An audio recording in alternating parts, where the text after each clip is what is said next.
Welcome back, everyone. It's Our Little Town Part 2, Shadow Stories.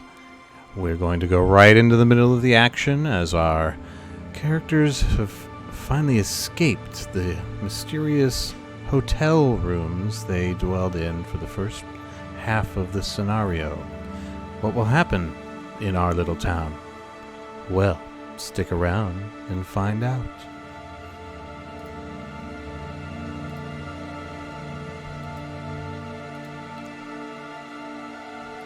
The Cypher system. If you walk down a dark alley just off of the Mystic Midway, you might hear voices talking in the dark, telling shadow stories. Tonight, we're going to tell one of those stories about 6 strangers who just met under strange circumstances in a quaint little hotel that seemed to give them some problems last time we met. They got out of the rooms finally and met each other in the hallway. Looking down the hallway, they see a set of stairs leading downward. As a brief recap, let's remind everyone who's making their way toward the top of the stairs. Let's start with Dakota. Dakota is a man in his late 30s, a painfully average looking or unremarkably looking man, and wearing khakis and a t-shirt and standing rather dumbfounded in his bare feet and looking at the rest of you. And last thing he said was this being an experiment before actually, saying,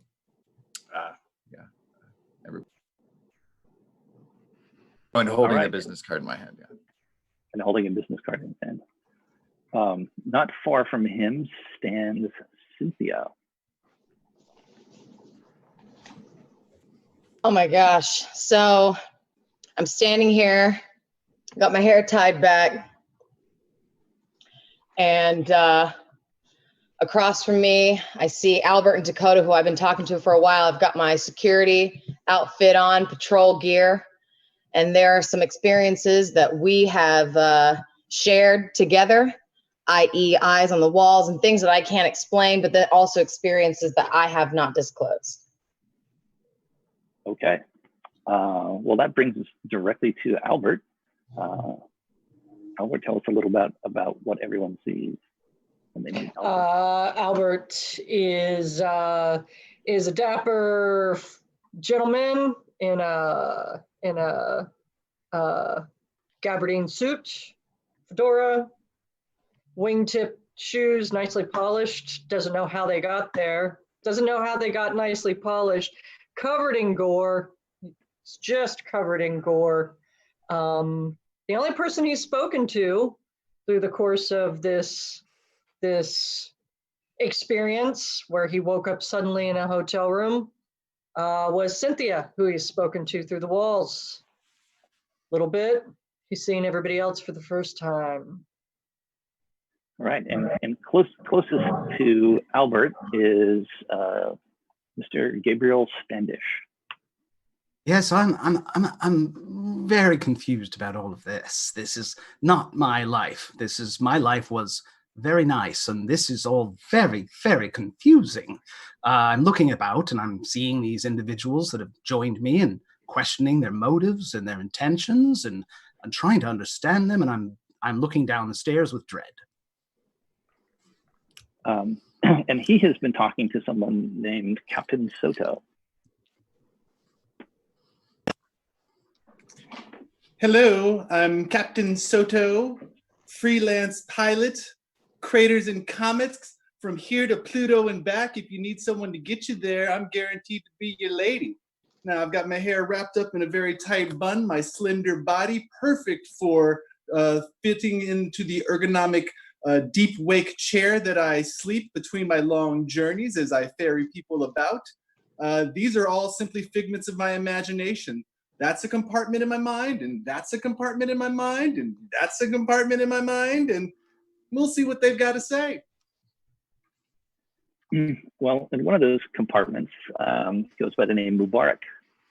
Mubarak Brown is He's kind of a tall, lanky dude. He has like a pork pie hat and some like black frame glasses, kind of riding the line between nerd and hipster. He's like in his mid-30s, and he's got a T-shirt for like the San Jose Visions Conference, and it's like a psychic convention T-shirt that he got. And some might call him a forward thinker. Do we get the impression from Mubarak that he attended the convention as a guest or as a speaker? I'm not sure. Okay. I think he definitely has some unorthodox methods. Okay. Well, we may see in the course of the evening. So right now you are you're together in the hallway, and down the hallway you see a set of stairs. The hallway continues past those stairs. The stairs are to your right, and to the left you see an opening, a wider opening. It looks like a seating area. You can see like the end of a sofa. What do you I want to all split up or stay together. do? Say again, Cynthia? Y'all want to split up or stay together? Well, it's taken me this long to get the disparate part of my mind all in one place. So if everyone's okay, I would like to keep us all together. But I think you all deserve equal time and an equal voice in our actions. So what should we do? I'm guessing we're all trapped here together. We've all seen eyeballs in the wallpaper, things like that. Yes, disgusting. Has anybody seen like a gray guy, like a gray man in a gray suit with big eyes? You say something about a gray man with big eyes. Hi, excuse me. Dakota, hi. I'm Mubarak. Yeah, and nice to meet you. And turns to Gabriel, and you are Gabriel Standish. I'm a professor. I study the unusual. I haven't met you. I haven't met anyone except I do believe Captain Soto kept me company for quite some time. Nice to meet you in the flesh. Yes. You studied unusual, huh? Okay. Yes. I don't want to say too much because it may be poppycock, but on my way here, I was investigating what seemed to be some kind of orb in the sky. And now I met Captain Soto here, and apparently that's where she comes from. So maybe that was her. So at the orb in the sky mention, the business card falls out of Dakota's hand. His pupils get big, and yeah, and all of you notice that it's not really a business card, but one of the tent cards that you saw recently in your room. That has that light tan color and flutters to the floor.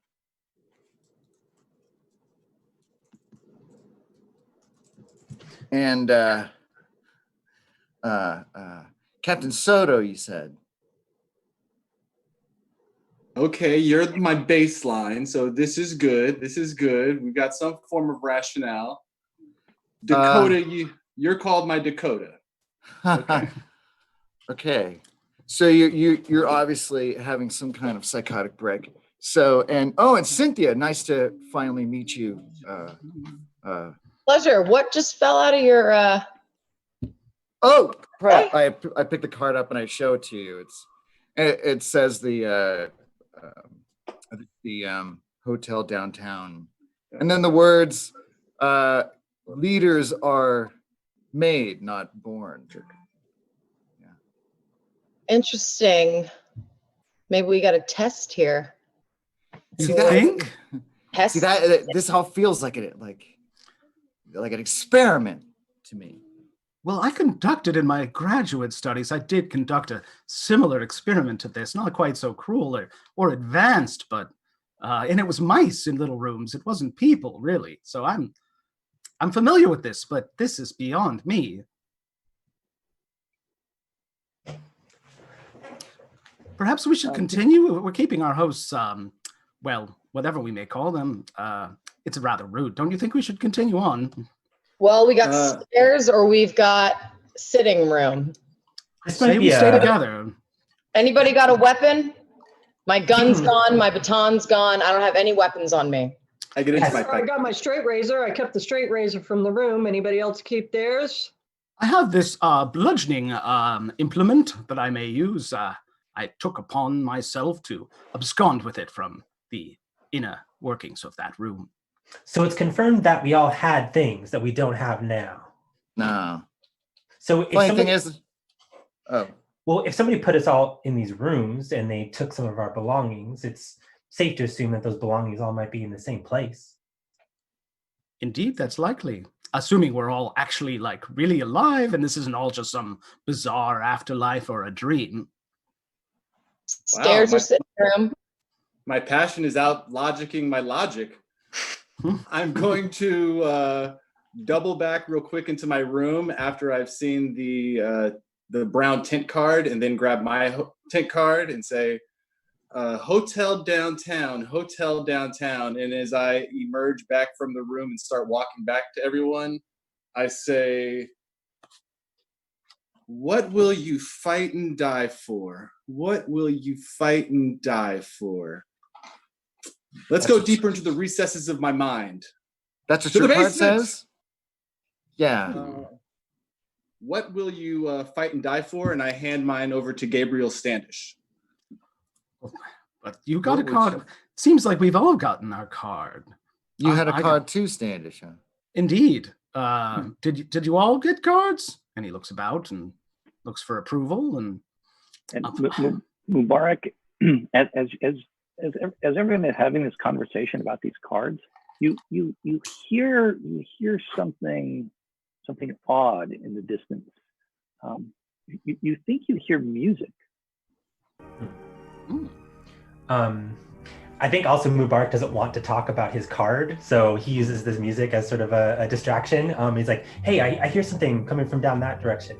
I back him up because I don't want to talk about my card. Yeah, which way? What kind of music does it sound like? Maybe light jazz-ish. Okay, because it's interesting that it's clearly that we're from different times. So I think a musical aesthetic, like depending on what style it is and what year it might come from, might be a point of curiosity. Yeah, I mean, you can barely hear it, so it's hard to kind of pin it down. Okay. Do you think music would be leading us to a trap, or do you think it's something we should investigate? What, you hear music? Do I hear music? You guys have been in the throes of conversation. The Mark hears it. Make a perception roll, Cynthia. It's a difficulty 4, and a quick reminder of how the game system works. Everything has a level in the game system. It's the level multiplied times 3, and you want to roll that number or higher on a d20. You can make it easier on yourself by using either a skill, a effort by spending out of your stat pools, or by using an asset if you have an asset, which is a physical something that makes it easier for you to perform a task. So in this case, you would need a 12 or higher on a d20 to hear whatever it is that Mubarak is hearing.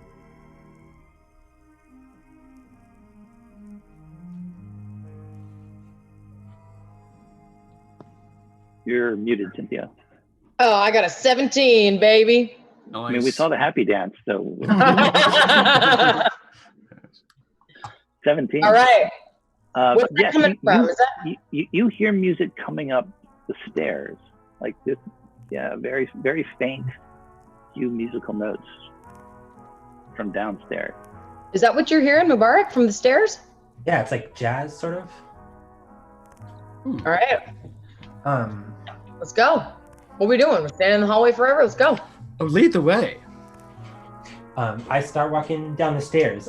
But as I'm looking, No, I'm you also- got back in? Oh, what's up? Well, I know that you have fought forces, Soto. I don't know anybody else that's had hand-to-hand combat. Not Standish? me. I'm accustomed to Dakota. fisticuffs. Yeah. I got Yeah. bullied a little bit as a kid, but I spin around on my heels and I look directly at Albert. I'm like, you're kind of quiet. What do you think we should do? got my hands in my pocket and kind of raising up on my balls of my feet and back down again, and said, well, like I said, I got my straight razor. I've got you fine folks. Let's go. Sounds like we've got a plan. I've got my fist, you've got your razor, you've got your blunt object, we've got Dakota's conversation. I'm pretty sure we can take on anything right now. I think we'll take anything. I don't think I have anything to provide on that front. All right, so you guys head down the stairs. It looks like there's kind of a cluster of people who are a little ready for battle almost as you make your way down the stairs. You come down the stairs. You come to a landing, and the stairs switch back. You go down another short flight of stairs, and you're on another floor that looks like the floor that you just left there. Do I see any open windows? On either side? Great question. Before you went down the stairs, all of you could have easily glanced to your left and seen a big seating area. And at the end of the seating area is a big picture window that, of course, is covered by one of these louvered blinds. Those infernal things. Does it seem like there's light coming from outside, like it's daytime? Again, around the edge of that, big picture window, there are two thin slits of warm colored light. I'll wander in and investigate. Move closer toward the light. Okay. It's the same problem that you have in the room. Like there's still a move? little light, and it's stuck in these slots, and you can't really see around it. It does look like a lovely seating area. A great place to grab tea later, perhaps. First, you'll have to find some tea. Well, I think we've done enough waiting now, haven't we all? Okay, so you investigate that while the battle-ready people make their way down the stairs to the floor below you, and it's essentially a repeat of the floor you just left. There are more stairs going down, but there are rooms going off on either side and a little seating area. Is the music louder? The music is a little bit louder, yes. Is the wallpaper different than it was as we descend layers? Oh no, it looks at you as you come down to the next floor. Are there like runners on the stairwell? No, they're wooden stairs all the way across, beautifully polished with little brass edges. Do the classy. sconces stay consistent? Yeah. It is, as far as you can tell, identical to the floor above it. Exactly what I was thinking. I start parroting Mubarak's every move. I'm just behind you, I'm he's doing everything I was about to do. All right, and then I bolt down 6 floors as fast as I can, just so I can check it out. Nice. Okay. I feel like I'm in a time warp, and so I just run. Okay. Boom. Cynthia takes off down the stairs. Bam, bam, bam, bam, bam, bam. She's gonna get herself You killed. wait, you don't know what's down there. And as you come down the stairs, the music doesn't come up. You come into where the music is coming from. You only go down one flight of stairs, and you're running full tilt, and you come into the lobby of the hotel. It's a pretty big sized lobby, for a small, quaint little sort of bed and breakfast style hotel. To your right is a bar, seems to be fully stocked. To your left, there's a front desk, with the little envelope window, cute cubbies in the back of it. What's the period aesthetic? About the same, 1950s-ish, maybe. Same kind of wallpaper. No, there's no wallpaper here. Okay. Light gray paint on the walls, and then a big front door, a big glass front door, that you can tell is a big glass front door, but it has louvered blinds on the outside of it. And a set of double doors, right, with the crash bars on them. That you can open. Hello? Is anybody here? And your voice echoes around the empty space, and everybody can hear her voice from downstairs. Is everyone following? Sure. Yeah, coming down into the lobby. If that's what Mubarak's doing. Okay. Everybody around me is kind of sketching me out. And here you can all definitely hear the music. I think Mubarak's feeling very paranoid. I think he's like on every floor. He's like looking down the hallway, expecting to see some like shining bullshit, like two little girls covered in blood or whatever. Can I identify the specific song? You should be able to actually hear the music over your feed. Oh, okay. I guess that music cue is not working.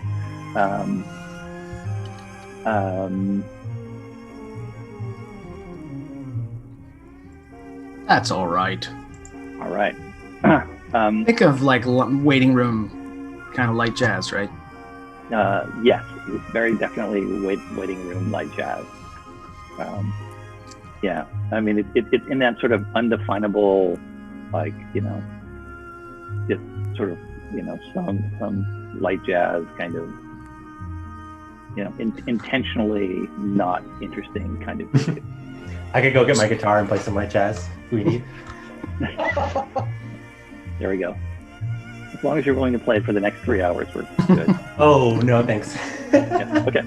All right. Was there nobody else here? It's just us? There's no one else here. And as everyone gets down into the front lobby, the blinds on the outside slide up. And you can see out in front, you've got the two doors. You can see a logo. It's backward from your direction, but you recognize it already. It says Hotel Downtown on the front door, and two logos. And then there are two windows that have a view out of the building. And you see the first thing that strikes you is you're looking out at a street. Looks like a street in a small town.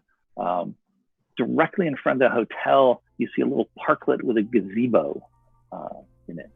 A couple of bushes, and then what looks like to the right a movie theater, and to the left some sort of shop. You can see a mannequin in it, but you can't quite make out what the mannequin is wearing.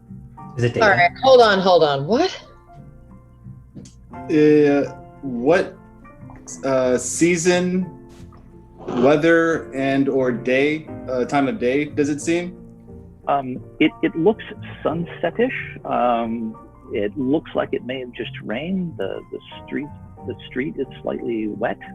Does it look like a sunset on the Kuiper Belt, or No. a Terran sunset? Terran, yeah. Okay. I think Mubarak is getting really excited that the sun is setting because he feels like he's disconnected from his ability to do anything useful at the moment, and he thinks if the night sky appears, he might be able to do something with that. But it's a clear evening otherwise. Well, it's hard to tell. You're looking out windows and you're seeing some buildings. It looks like maybe there's a bit of road that goes beyond on the other side of the gazebo, and then It's not far Carl distance, the Fog. maybe you see some trees. Yeah, it's not Carl the Fog where I can't see past like the other side of the street. Like, Not pea soup. No. okay. Okay, so Whoa. we're free to go. Whatever kidnap bullshit just went down, we're free to go, right? Go where? I mean, I look out the window. It looks lovely, a very modern-looking town. But what town? In what place? Nah, this is I all look- part of it. This is part I look of around this for family. a sign-in book.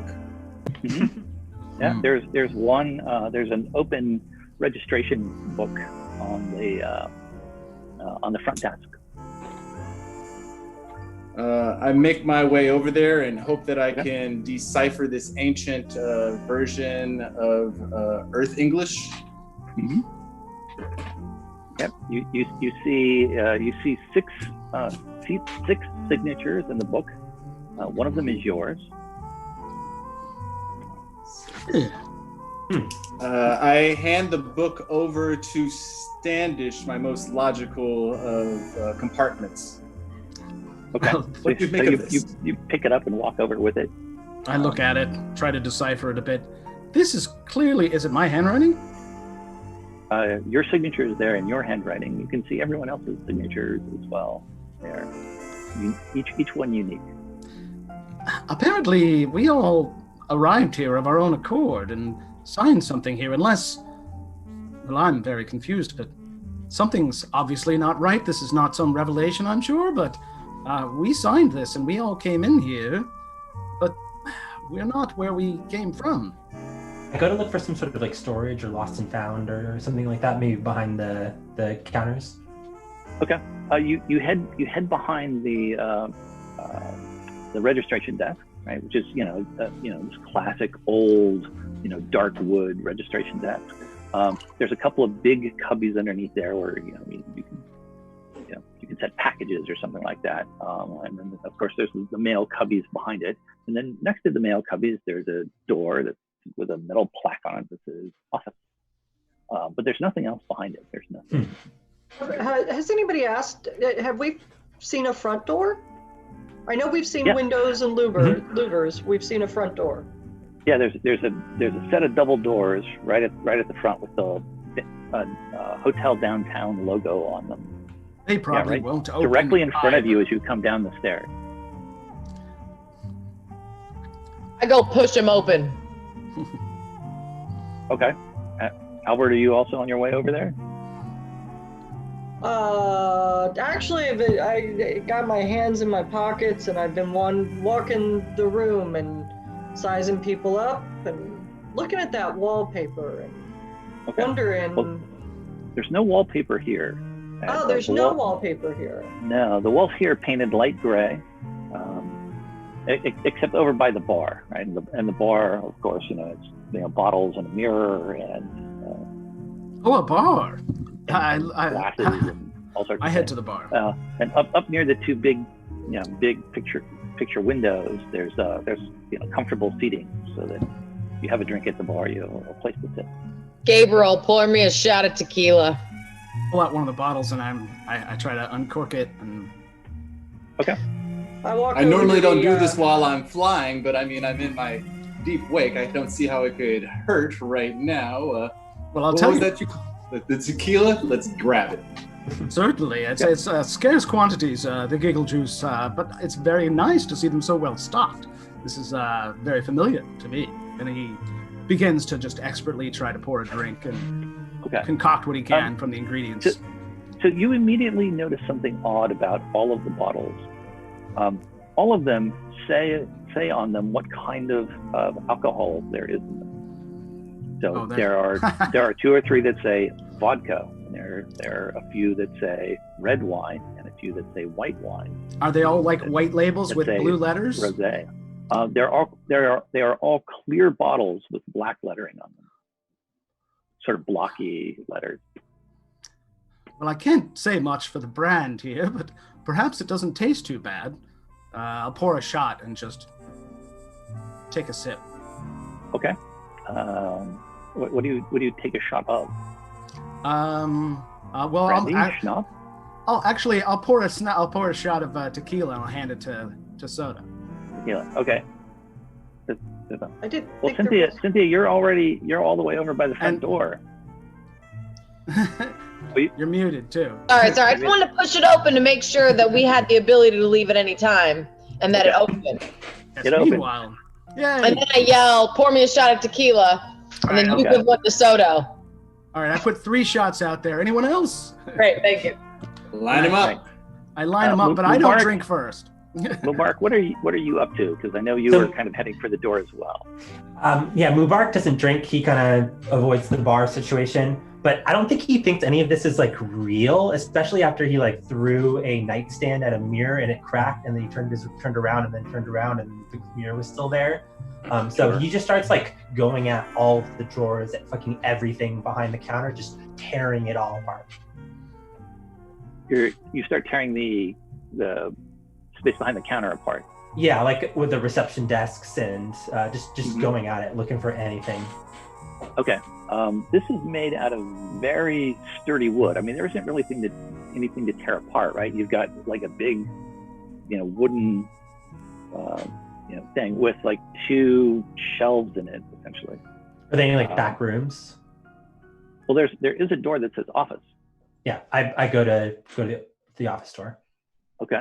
A very frustratingly familiar thing happens when you go to turn the knob to the office. It does not turn. And I investigate the door. Is it the same sort of like metal painted like a door situation as the hotel rooms? Yes, it looks to be a single sheet of metal molded to look like a door. Is there anything heavy around? The heaviest things around are the bottles of alcohol and the book that Gabriel had. I would have put it down in the bar and shared it with people. And yeah, but behind the registration desk, there's nothing really. Like there's nothing there. The only thing there is a quill pen. I wander over towards Gabriel and say, "Watch it there, Chief. Don't want to get too blotto." And I take the registration book and twist it around my way, spin it around my way, and start slowly thumbing through. Is there any other writing in there except for our names? No. It has a, if you close it, there's like a, and sort of inside cover page. When you first saw it, it was open. It had the inner page open, and then the very first full page on the right is where there are 6 signatures. Would it? Yours included.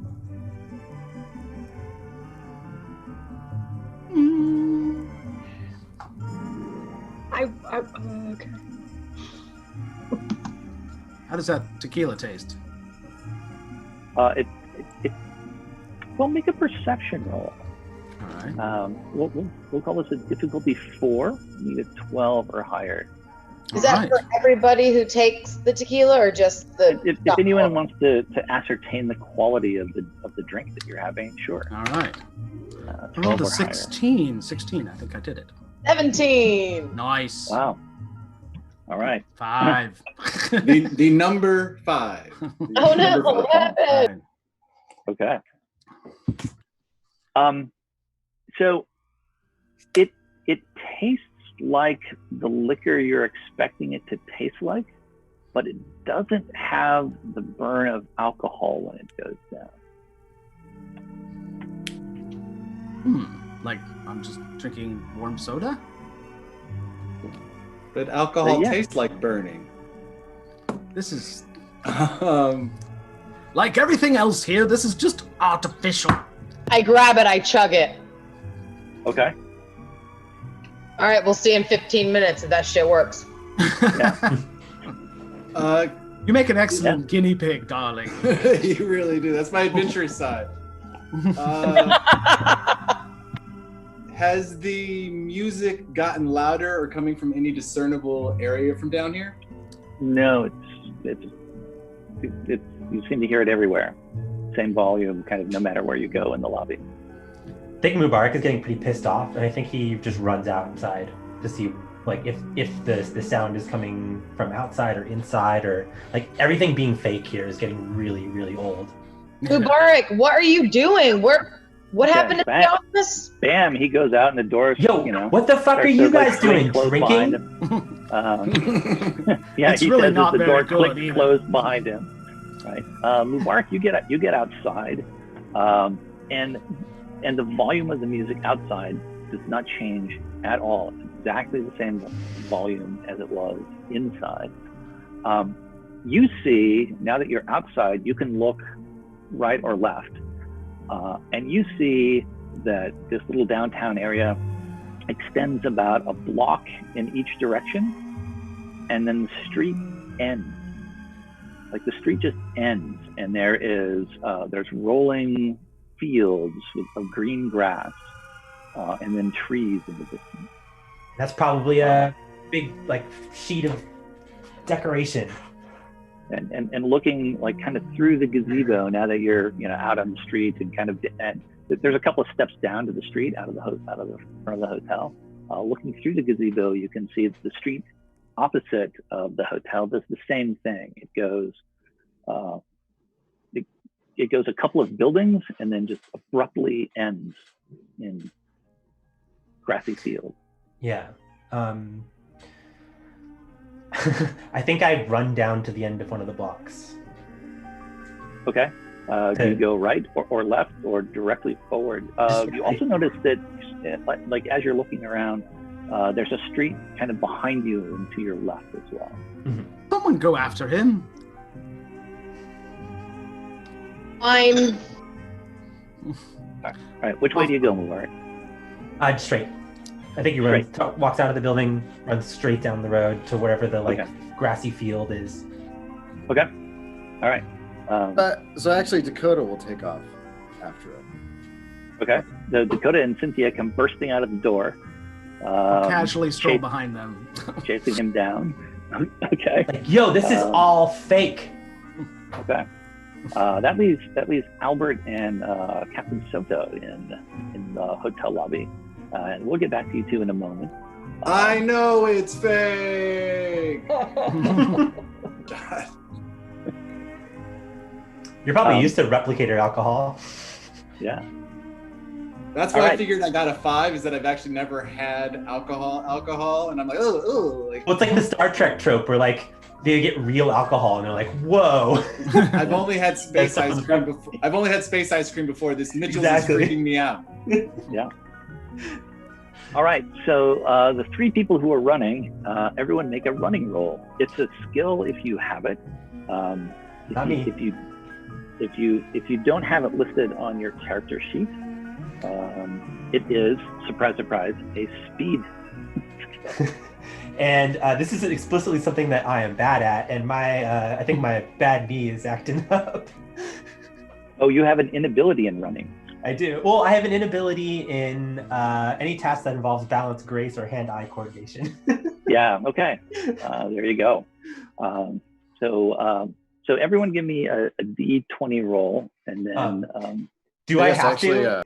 Do I have to? If I just establish that like halfway down the street, I'm like, oh fuck my knee, I need to take a break, and they all both bolt past me. Auto fail. You don't have to if you wanna play it that way. Other than you can't dictate what they do when they get to you. Yeah. I think that's the honest thing that happens though. Okay. All right, so you run forward, you dodge around the edge of the. That's an 11. Okay.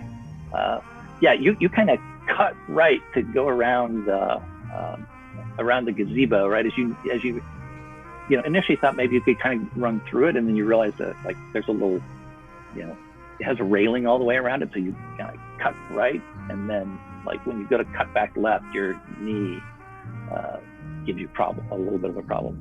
So that's an 11 from Cynthia. Dakota, what did you get on your running? So when Dakota runs, he goes elbows pumping. Obviously, someone who actually runs every day, and gets a 12. Okay, and you are trained in running, if I'm not mistaken. In running. Okay. And it's very clear in this moment that you were trained in running, because you outpaced Cynthia pretty quickly. Like out the door, you two seem to be the same, and then Dakota gets this burst of speed. And barefoot, so it's all slap, slap, slap, slap, slap, slap. That's it, dude. On wet concrete. Yeah, and it's wet asphalt, and yeah. That's gonna hurt when I stop. That's really gonna hurt. Okay. So Mubarak dodges right. Dakota, what do you do? Mubarak, stop, man, stop, buddy. There's no point, man. Oh, I already stopped. Oh, you already stopped. Okay. Oh, then they just kind of like, come. Hey, I know, I understand. It's okay. I'm clumsy. I fell down some stairs when I was a kid. It just, my knee doesn't work right. Yeah. Hey. Hey, oh my God. I trust that instinct, man, but you got to stick with the group, man. Yo, but this is all fake. I need to break this illusion as soon as possible. Oh, I know, man. I know. Trust me. I know, but so I got to tell you there, Mubarak. There's and you believe me. And about that time, Gabriel Standish catches up with the rest of you. So then when Gabriel will say, will hear me say to Mubarak that there's no getting out of this until they get what they need. Hey, okay, I know I've been acting a fool, but have you ever heard about mindfulness? I do an after school class with some high school kids, but it's a way to focus yourself. Oh, that's charming. You do an after school class. Tell us about it. Yeah, what do you read? Do you read Rinpoche? I just work with city kids and a lot of them I feel come from poor backgrounds and they have difficult lives, and sometimes it's good to just talk through these things and then focus yourself and all the negative emotion and hate in the world. You can kind of focus on what's good and what you're trying to accomplish. And I think I need a break. I don't know if y'all are interested, but we can do. You ever tried TM, Transcendental Meditation? I have. I've got the bottle. And from that conversation, we fade back. Mubarak is super surprised that this average hotel. white guy knows about transcendental meditation. I have a bottle of brandy, by the way, I carried with me just to see if it maybe tastes a bit different. I'll share it with Cynthia while the scene happens. Okay. All right. As we come back into the hotel downtown, Captain Soto and Albert, the last two remaining people inside, what are you guys up to?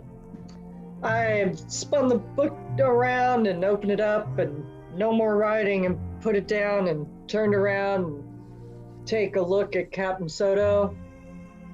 Give her a look up and down. I give him the once over. Give her the once over. Pull out my right hand and cross the room. I'm Albert Shriver, little lady. What's your name? I'm going crazy. How are you, Albert? But you can call me Captain Soto for right now. But obviously, why don't you call me Mika like the rest of my family? Hi, Mika. You're a captain. What kind of captain? Well, I'm a freelance pilot, and I've been flying. Well, let's see here. Now my mind's breaking apart, so I can't quite remember how long I've been doing this. It seems like I've been doing it longer than I've been living. And definitely more of my life has gone past while I do it than when I'm awake. Oh, geez, I'm just losing my mind, I guess. I'm just losing it. Sure. You seem a little off there, lady. I'm frazzled. So you fly. You're a fly boy.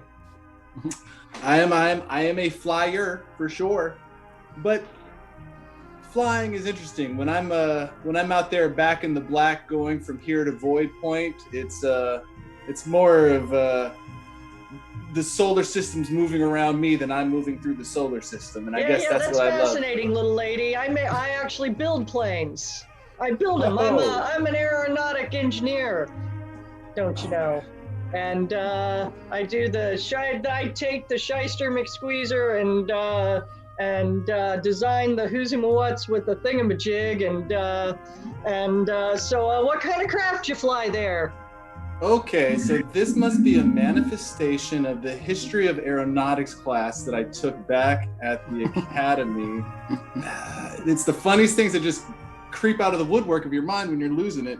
If I can remember. I like biplanes, Red Baron, throttles, loop-de-loops. So you like history, you daft thing. You got some nice gams, but I don't know what the hell you're talking about. I don't have my Babelfish translator with me. I do not know what you are saying from here to there. I shuffle my feet some Another more shot? and tip my hat and scratch my head, and I'm kind of lost as hell. So I'm thinking, God, I'm okay. So this is where my inexperience, like I feel like I have something that could help me here in my skills, but I'm not. Can I get your help? What? Sure. What do you want to do? Is there something with like what's the understanding? Is that because I'm observing Captain Soto?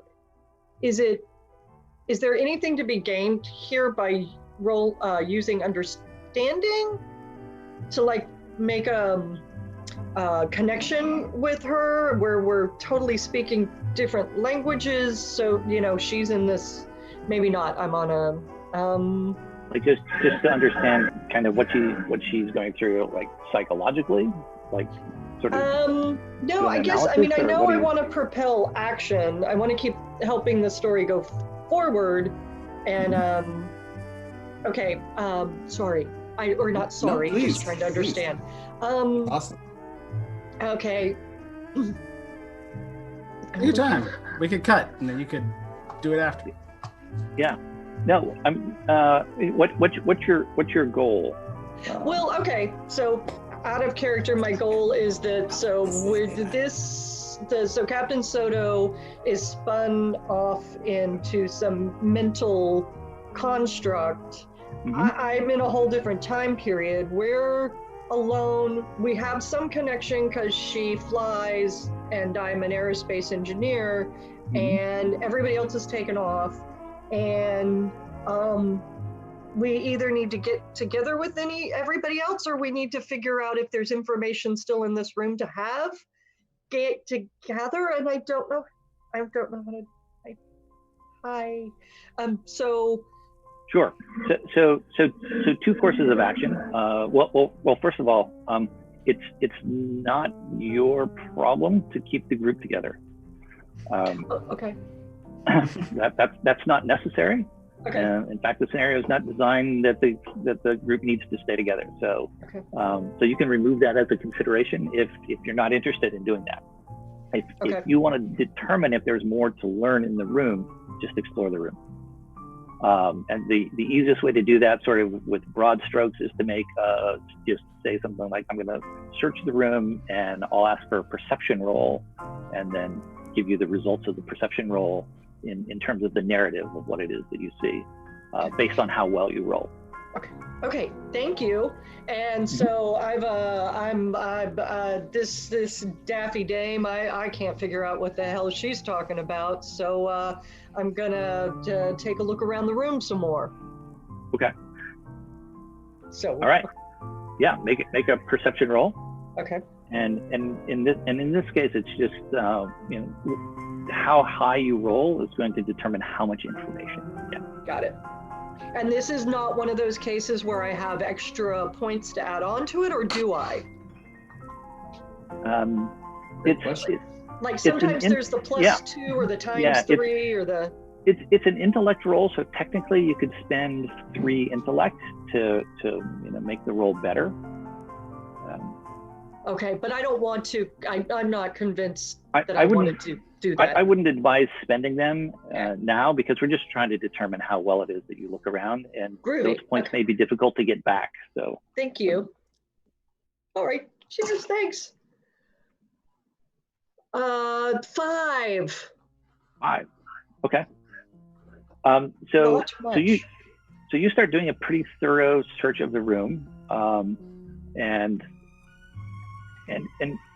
very, very quickly you determine there's not really anything here. Much as some of the other people said, I think Mr. Standish put this well, is it's a place put together to look like the place it's supposed to be, but nothing is really real. A right? TV set. Yeah.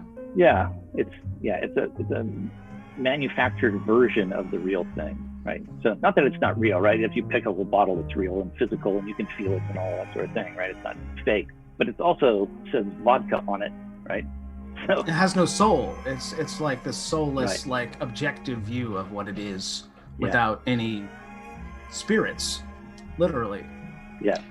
Well, I after looking around the room a bit, I doff my hat at the lady and thoroughly frustrated by not being able to talk to her, and I saunter out the door and slowly move out onto the area. You do know as you're pushing open the door, it occurs to you that she never actually answered your question about what kind of craft she flies. Ah!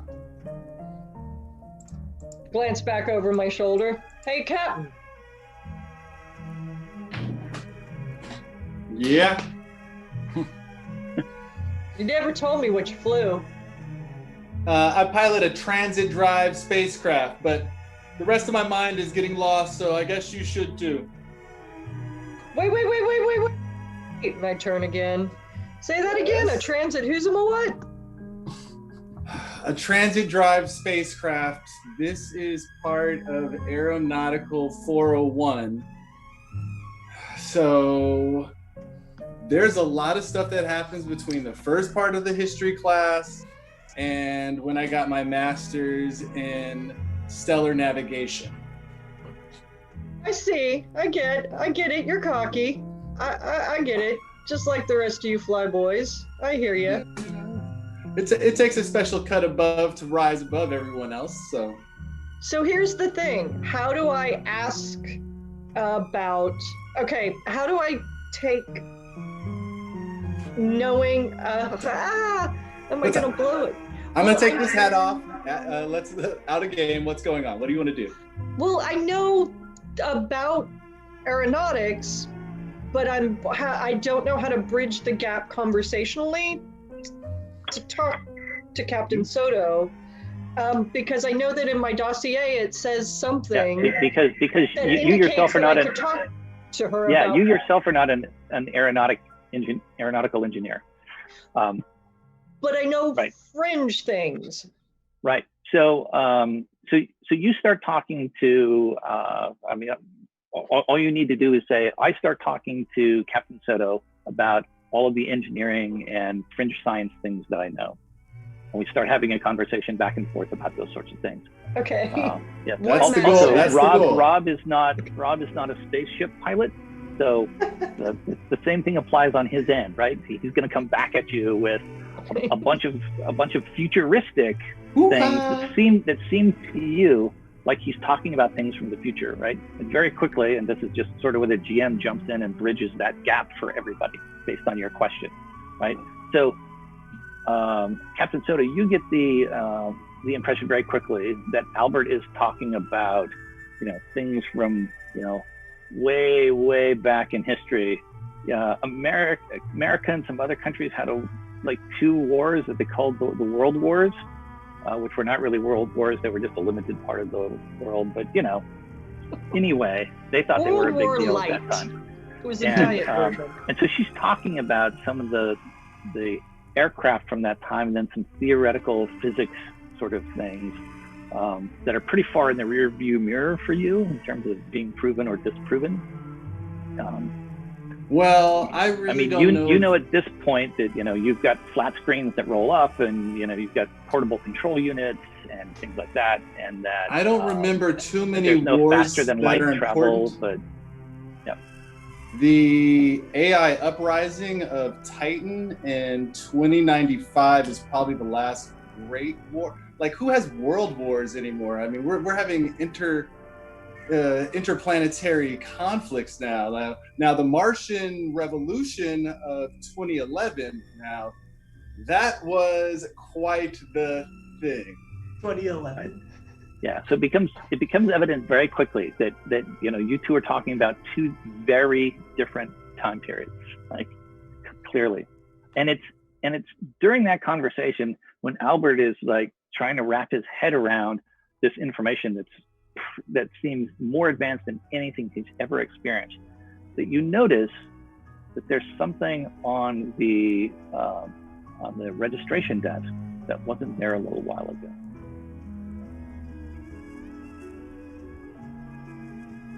Hey, Captain. Look over at that desk there.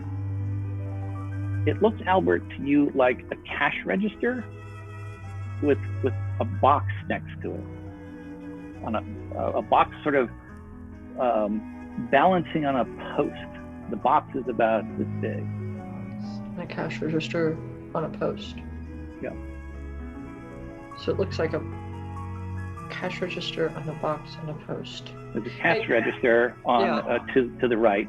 Next to it is a post that sticks up, and on top of the post, there's a box just balanced there. I start to walk over to where on the counter and ask Captain if she noticed that there before. Didn't that just appear as I walk over to check it out? I don't remember that being there. Has any of the tequila had any of the effects? No, not at all. I reach into my breast pocket and pull out my flask and say, honey, I hadn't had any tequila. I bring my own. Undo the top of the flask, take a pull off my nice whiskey, put it back in my lapel. Oh, sorry. Your nice whiskey tastes terrible. Well, then of course I spit it out. This turned into a horror. Yeah. All right. And on the spit take, we will go back out into the street where people are gathered near the gazebo. And now that there are 4 people outside, I will give you all a look at what it is that our little town looks like. Ooh. Oh, charming. So the gazebo there in the middle of the hotel downtown at the bottom. Streets running right and left. There's a street next to the hotel downtown. Streets roughly end at Rolling Fields. Near the gazebo where the group is standing right now, you can see a movie theater. There's an opportunity outside of the game for people who are watching to purchase naming rights to the different stores here, and I know some of that's occurred already. So I'll, in addition to the movie theater, I will talk about a couple of the stores that you see right away. Immediately to the right of the hotel downtown is a barber shop. And next to that is a women's clothing store. And then there's a little alleyway next to that. So there are those 2 stores and the movie theater currently available.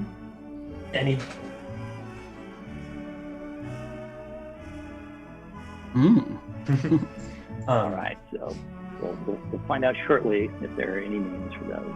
And what is that little box with the X over there? To the left there, it looks like a phone booth. Well, it doesn't look like a phone booth. It is a phone booth. Okay. And you notice something right away, Cynthia, when you look over toward the phone booth. You see a familiar-looking symbol on the door of that building, and it says Sheriff. All right, let's go check it out. Well,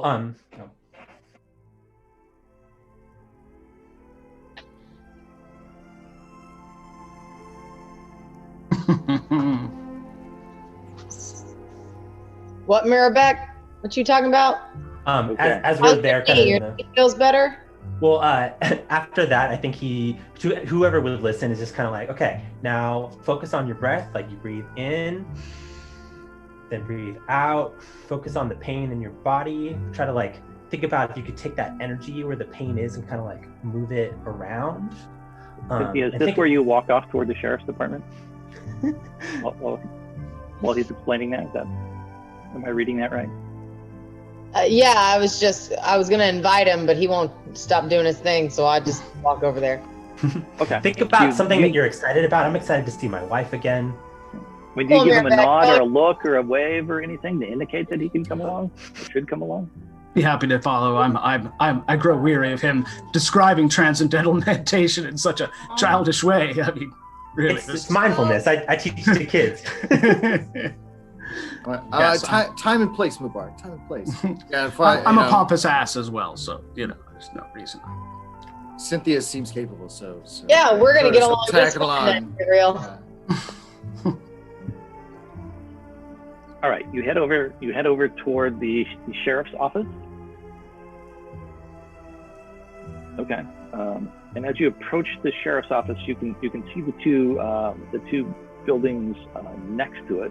One of them is the Midway Pub, and I didn't catch the name of the other one. The Blackbird Pub in the Midway. Blackbird. The Blackbird Pub. It's a real San Francisco bar that we're putting in this world. The Midway Magic Shop. Okay, nice. All right, so that's the two stores there next to the sheriff's office. And you come over to the sheriff's office, and the front door opens. I mean, this is open. When you push it open, it opens. And it looks like something out of a classic, 1950s or 60s television show. There's a big desk and a waist-high railing with a little, flapping door and a couple of desks in the back area, and you can see like a hallway in the back.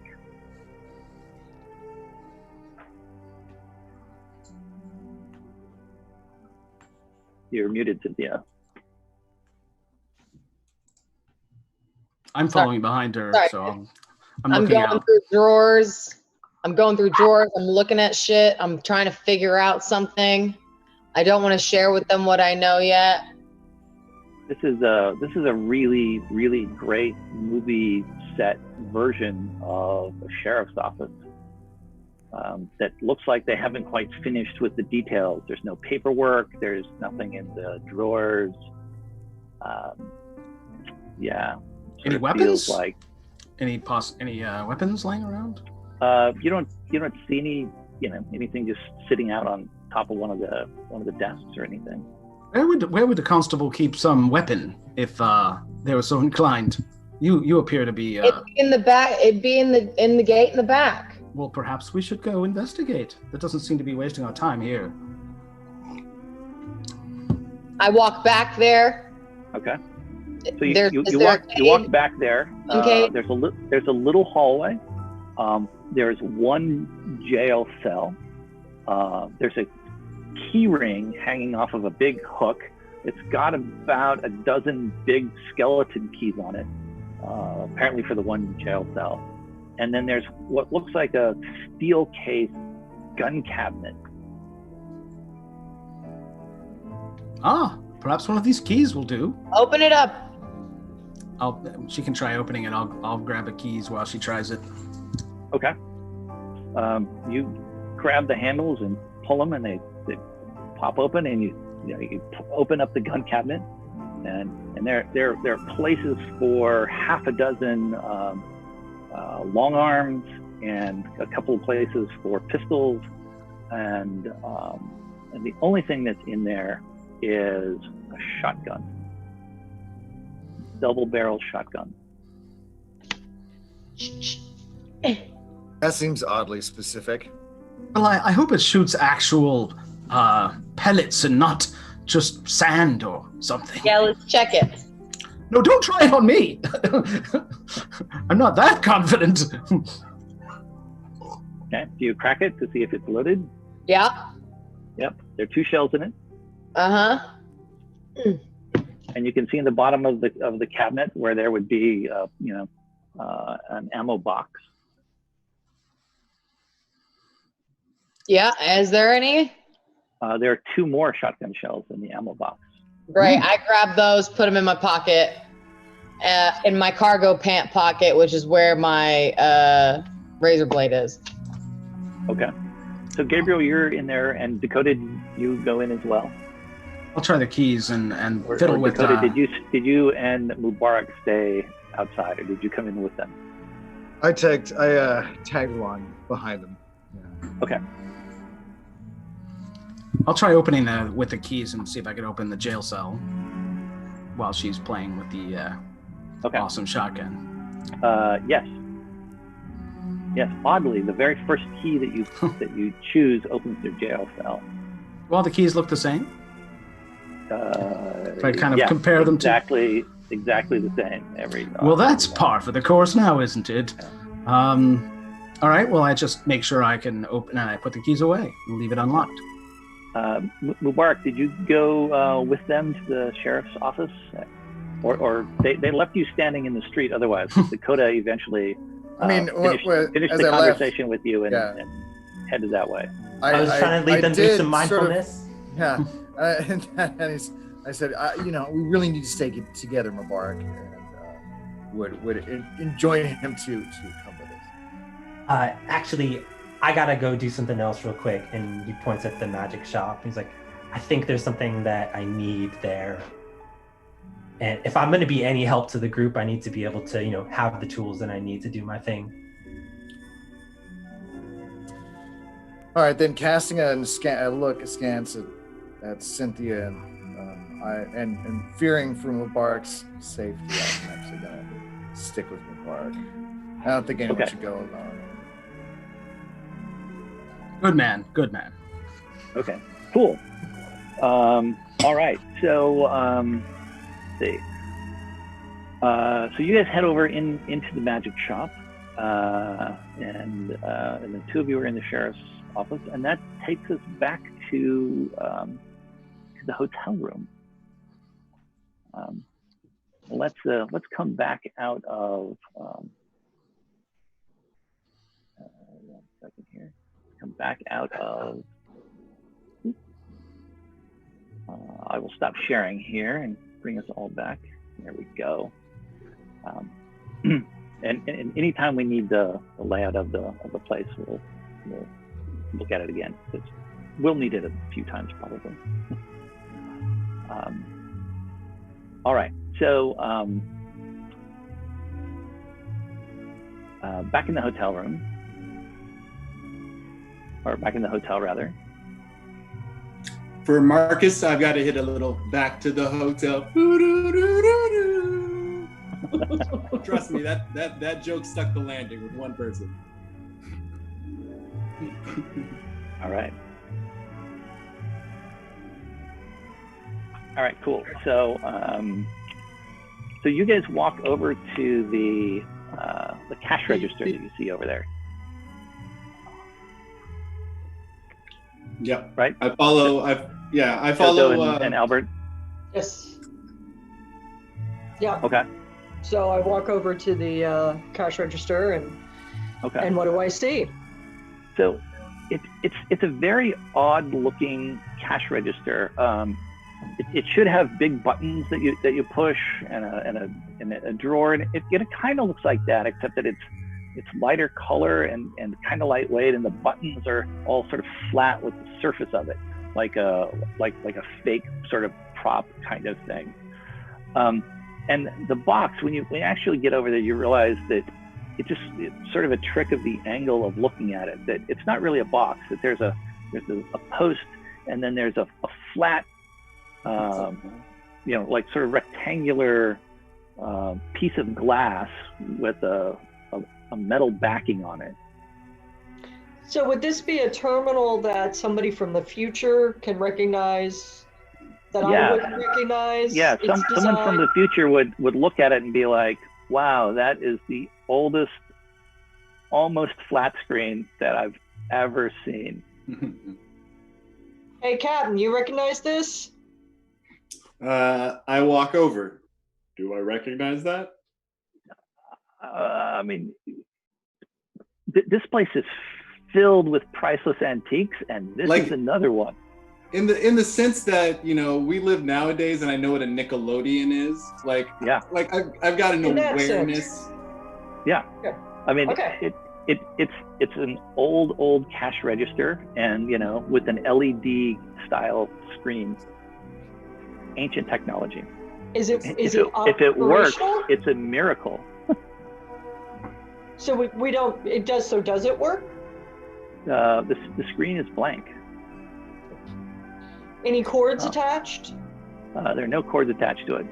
Great. All right. I wave my hand. And you see Captain Soto wave her hand over things, and nothing happens. This broad Things is broken. dizzy, waving at things, and This thing should be lit up like a cuttlefish. What's going on here?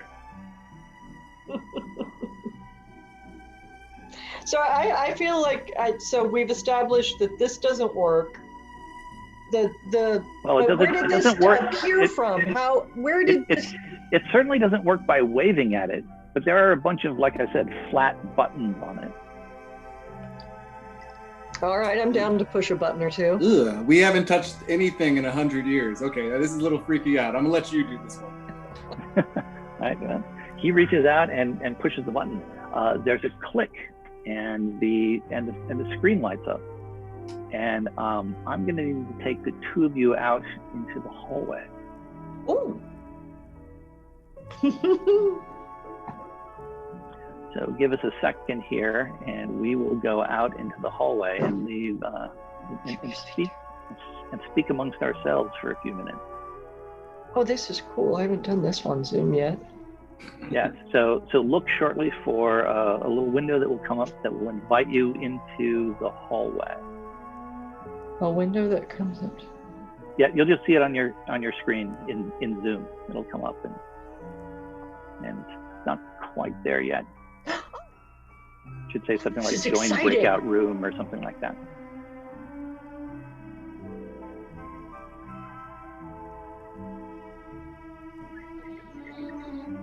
All right, Yes. here we are. This is so cool. Okay. All right, just us. So the screen lights up, and to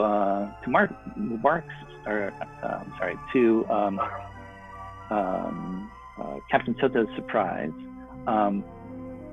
nothing. There aren't numbers and letters and things like that. Instead, a video begins to play.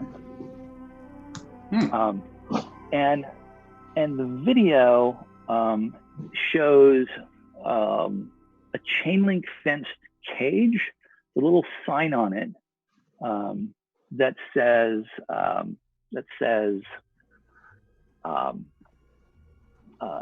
evidence. And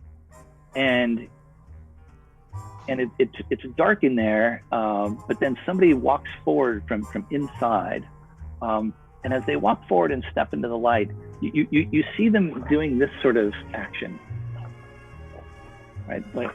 And checking their oxygen tank. Yeah. Well, they seem to be stuffing something underneath their oxygen tank. Yes. And this is happening on video on this screen. Yeah. Is this a two-dimensional video? Like a movie. Yes, it's a two-dimensional video. And of course, I wouldn't recognize what I'm seeing. I mean, I recognize humanoid, sure. But this is futuristic. I mean, you've seen movies. I mean, it's a movie playing, but it's the tiniest screen you've ever seen. It's just this big, right? Okay. Movie screens are huge, right? Okay. I just was wondering if this was a futuristic situation that I would not recognize. It is. It's in color. Oh. Like, that's a shocker, That's right? shocking. That would be a thing. And the next shocking thing is that the person on that video who steps out of the darkness behind the cage is Cynthia. What? And she opens the door and she walks out, and she's wearing a different uniform. And you can see that the badge on her uniform says police. Uh-huh. And she swings open the door of this cage and walks out and walks off screen. As she walks off screen, the screen dissolves, and it dissolves to a very low angle. You know, what we in 2020 would call a dash cam view. Yeah. Right. And there's a dash cam view, and you can see a number of police officers, and they're in an alleyway. And so you're looking down this alleyway, and you can see that this group of police officers, like one of them is reaching into her jacket and pulling out cash and handing it to 3 other police officers there in the alley. And she turns and walks toward the car, like walks toward the camera. And once again, you see that it's Cynthia, and she walks out of camera, out of the edge of the camera, and then the screen goes dark.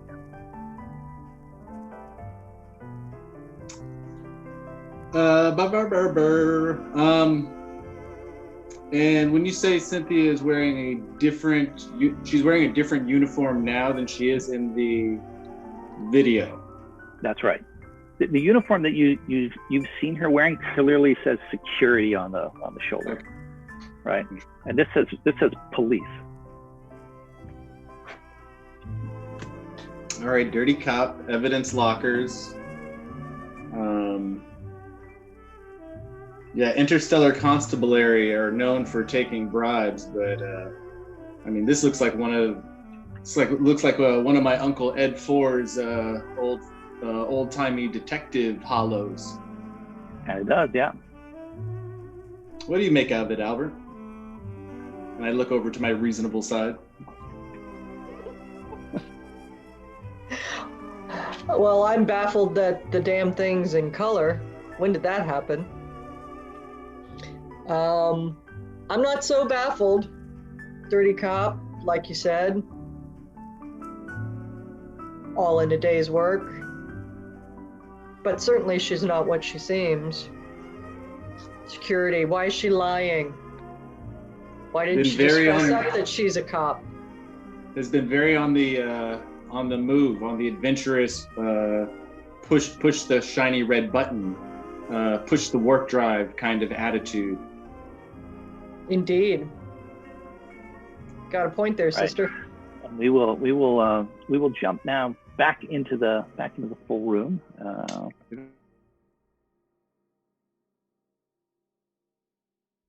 And have different backgrounds for it. Oh, hello. Hello. Welcome. Hello. All right. So into the magic shop we go. Cool. All right. Does it have like the normal kind of setup of like learn these magic tricks, and then here's like a Ouija board, and here's like a tarot deck and stuff like that? Well, sort of, except that it's kind of a sad-looking magic shop. In fact, it looks like a magic shop that went out of business a number of years ago. And they're just remnants of a magic shop, actually, in the building when you go in. Is the door open? I mean, it's not open, but when you turn the knob, you can go right in. It's not, the door's not locked. I mean, that's sketchy that it's a closed shop, but it's unlocked. Yeah. It's a small little town. Nobody locks the doors. It's a very small little town. Yeah, I go in. Okay. I'm explicitly looking for a tarot deck. Okay. Make a perception roll. Okay. What's the level? Difficulty 5. Oh, crap. Okay, so 15 or higher. Can I do my thing? And perception is an intellect test if you want to spend effort on it. I do. And that will cost me 2 more effort because I have 1 edge in intellect. Yes, it will cost you 2. Yeah. And that is a 16. Nice. Okay. Terrific. Well, that just means it happens faster. So very, very quickly, you're able to be like, if I was a tarot deck, I would be over here. And you walk over there, and sure enough, there it is. There are a couple of them actually. There's the classic deck, which I can never remember. Something wait something along those lines. The one that looks like this, right? Kind of. It is colored though. Yes. Mm-hmm. Yep. Cool. There we go. Sorry, my webcam's being weird. Yeah, I just kind of get my hands on it. One of the things I know about tarot is that like each set is a little bit different, and that leads people to interpret them in different ways depending on how the artist that made the deck like drew each of the different symbols. So I'm just kind of like pulling it out, flipping through all the cards. Yeah, I mean, this is the classic deck. Okay, cool. The name of it's not coming to me at the moment, but like almost any modern day tarot reader probably even trained with that deck. Yeah. Yeah. The Rider-Waite deck. That deck. Okay. I turn around and look to Dakota. I'm like, you seem like a pretty brave fellow. I don't know about that, but you like running though. Well, yeah, it's a way to keep fit, but. What if I asked you to run down the street into that grassy field beyond? Would that be something you're comfortable attempting? Are you looking to test the limits of the illusion? Is that yeah, I think this is all fucking fake. Like, well, it's naturally, yeah, it's fake. And that's the funny thing. They could have made it as realistic as they wanted to. And so it's surreality, and our reaction to it must be part of the test. Yes, and I have a little bit of added insurance for this plan. Do you? This might sound crazy, and you're gonna have to just trust me on this. I know you don't really know me very well, so that might be a hard thing to ask for, but I can see the future. And what I am planning is that if you go run, you confirm to me right now that in 4 minutes exactly, you're gonna bolt down the street, go right down into the grassy field. And right now, I will do a reading for exactly 4 minutes in the future to see what happens. I see. One thing actually I want to try though, while we're out in the open, I want to kind of. I just want to use my senses. You're inside the magic shop, right? So you're I know. out in the open. Yeah, I wanted to step out the front door. And it's just something I wanted to test before I run off and do this little running test for the bark. Okay, sure. I breathe in deep, closing my eyes, and I just sort of like suffuse my nostrils with the smell of this place, and I listen as much as I can. I'm and I'm just trying to see what any of my additional senses can tell about subtle differences in the mind. Okay. And I'm going to spend some of my investigatory pool points. Okay.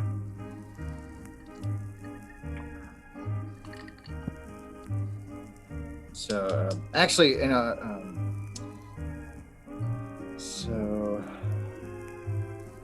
because I actually have a bad thing on perception.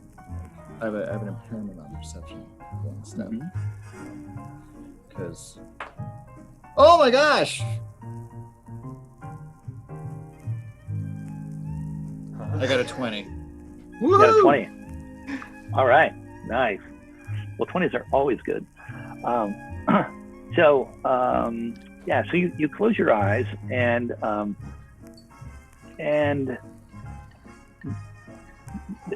you notice more a lack of things than you notice anything, right?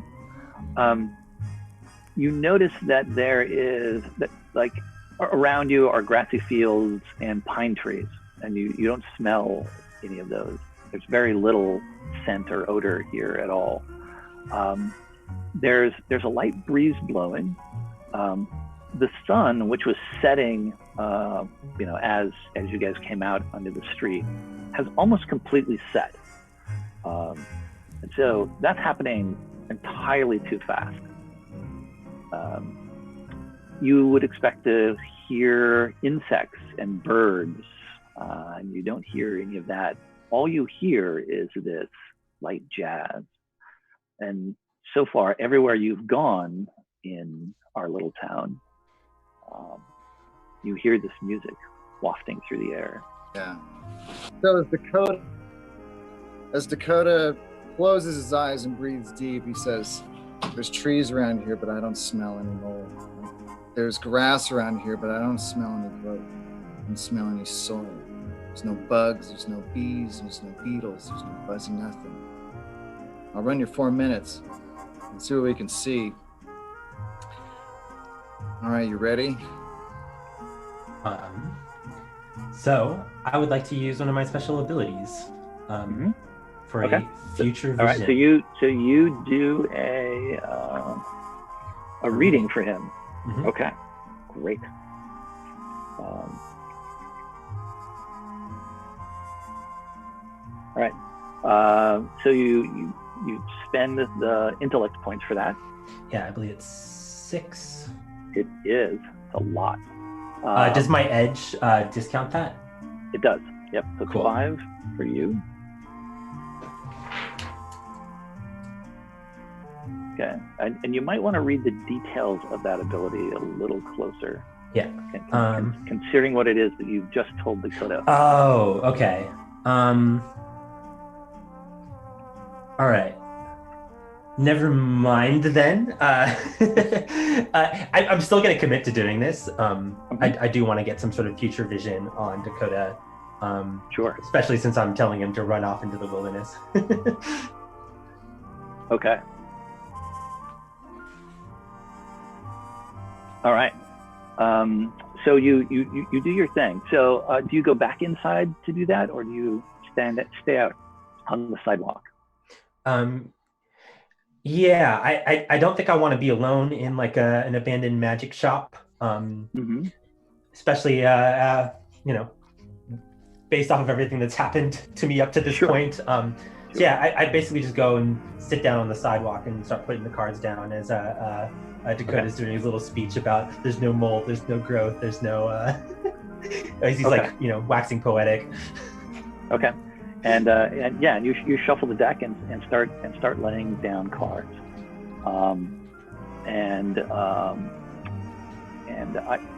I think probably you and I should step out into the alleyway for a second. Oh, okay. Tell you what it is that you see. Have fun in the waiting room, y'all. Yes. Great. So we'll step out here in a second. And Dakota, at what point are you going to dash off? Like while he's in the middle of that, or are you going to wait for him to? No, I think probably have his revelation. When I was offering the reading as like insurance. Yeah. I was gonna maybe tell him what I saw, but if it's bad, I might. Just say when. There, Mubarak, my friend. Okay. All right. Go. I'll go. All right. Let's step into the hallway here. Solo performance. 1 second here. Just a second to rearrange. All right, here. It's a pretty cool tool. Albert, I love the way you eat.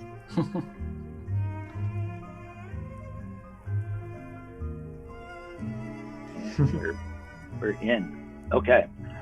So you're laying down cards and the way it usually happens is they sort of fade away and they're replaced by an image that you see in your head, and the rest of the world kind of fades away. It's like the golden compass in the golden compass. Yes, right.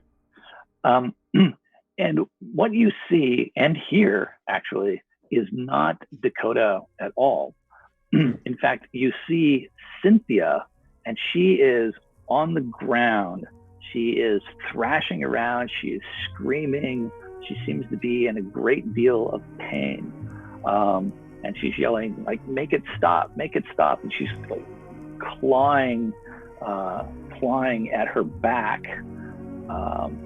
And like hands reach in to try and like grab at her. And then you snap out of that. And let's go back into the regular room.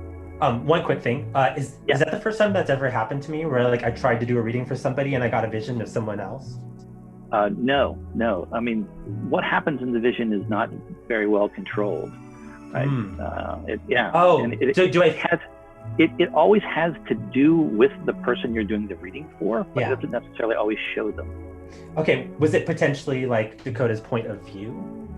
It could have been, very much so. Yeah, definitely could have been. Gotcha. Cool. All right. See you back there.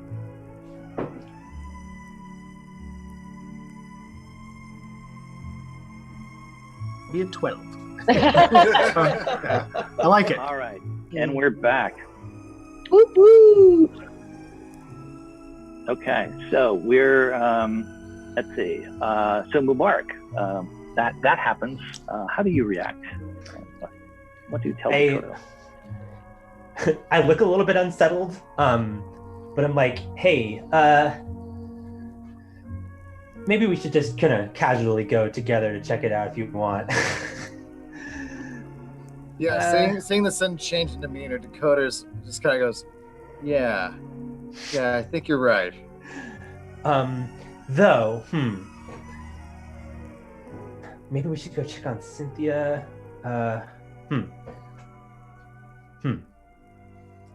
I just want to know if like the edges are real. We could probably check that out pretty quick and then head back to the police station, right? Mark, I'll tell you this much. There's one of two things are going to happen. Because we're in some kind of, cage or terrarium or whatever, bird cage. You get to the edge, either you're going to get turned around or they're going to take you. And that's the last we'll see you. I don't want to lose you, Mubarak. Well, if the timelines are correct and you did indeed run out into the woods based off of the vision that I saw, you didn't die out there. Yeah. You lived to experience other things, I'll say. Well, maybe we should go together and experience them together. All right, let's go. All right, so you guys. I just want to poke the edge. All right, so you guys go over and you just like stick your finger out over the edge. Yeah. Or you like actually like step off of the It's like a test in the waters kind of thing. I just step outwards towards the grass and kind of try to grab myself on the other side. And I'm slightly behind him with my hand reaching out in case I have to grab by the scruff and pull it back. Okay. Okay, so you're slightly behind him. Okay. And that's when somebody stabs Dakota in the back of the head. Whoa. Let's take a short break. Cliffhanger! Damn it, and Captain Soto and I missed that shit. This happens every time. You're stuck with the nerd too. I can't really help here. All right, we'll take a quick break and we'll be back in 10 minutes. All Good right, luck. 10 minutes.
It's back in.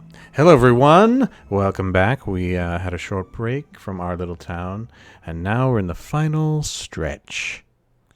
Hope everybody has a fun time. All right, we're back, and we are in the final stretch. And because we're in the last hour and a half here, things are going to move at a very fast pace. So be ready to make decisions quickly and do things speedily. Everyone ready? No! Here we go. Dakota has just been stabbed in the back of the head, and no doubt lets out a scream, like right at the base of the skull, of your skull, it feels like. Jesus. And lets out, well, what does that sound like? Ah! There we go. Mubarak, what do you do as that happens? He's staggering toward you. Yeah. Like, Was this before or after reaching toward the back of his head? Was this before or after I tried to step into the grass? Yeah. What do you do? It's like I was starting a motion to like step out into the grass while he was behind me. You're in the grass. Okay. And I could stand there just fine. Uh-huh. Okay. I turn around and look and see what's happening as I feel commotion behind me. He's staggering behind you and yelling, and I don't know, are you reaching for the knife in the back of your head, or? Yeah, I'm turning. I'm reaching for it and turning around to face, to show, Mubarak, whatever it is. Do I see anybody around? You don't see anybody around. You see him pawing at the back of his head. You don't see anything there. Oh, yo, are you okay, dude? Bro, what's up? This is a GM intrusion, Dakota. I would like to offer you 2 experience points for this moment to become a little more interesting. Let's go for it. All right. You see Mubarak. You can see a trickle of blood running down from his hairline, and you actually take 2 points of damage, Dakota. So that's -2 from your might statistic. Gotcha. So you now have an additional XP, actually 2 additional XPs, and you can give one of those away to anyone that you would like. What do experience points do? Yes, I'm giving him 2 experience points for accepting the GM intrusion. He keeps 1, and he gives 1 away to any other player. What do they do, though? You can re-roll any roll. Okay. You said the blood was coming down from the bar. From behind you. Behind me. It came from behind you. Yeah, and I'm looking at my hand and looking at the blood. Yeah, there's a little, not a lot, but there's not a lot. Yeah. Is it still painful? Do I still feel the pain, or is it fading? Oh no, it's intensifying. Oh really? Okay. Yeah. I'm probably kind of coming down on my knees, grasping the back of my head, and I reach for him to like stabilize him. All right, you drop down to your knees in the grass, thankfully, because it breaks your fall a little bit, and Mubarak reaches out to catch you as well, so it doesn't hurt you. And when you drop to your knees, we're gonna bounce over into the sheriff's office. So in the sheriff's office, it hasn't happened yet for you. So in the sheriff's office, you have the shotgun and the 2 shotgun shells that you just put in your pockets, and as Mr. Standish has realized all the keys are identical. What do you guys do next? Doesn't seem to be anything else in here. You've gone through it pretty thoroughly. Perhaps we should join the others. Now that we are armed, we might be more useful if we stay together. Yeah, I'll follow you. Go on. All right. I wander out and I take a look around Okay. and see if there's any danger.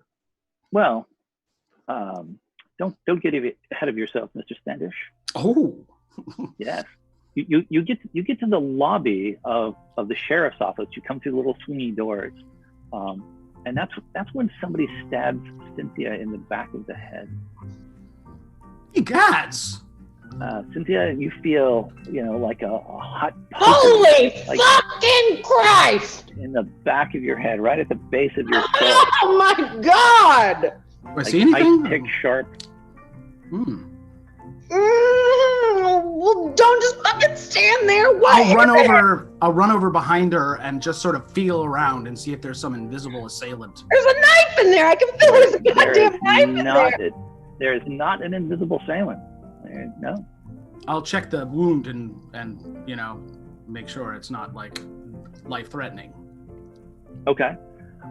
There is no wound. It's another trick.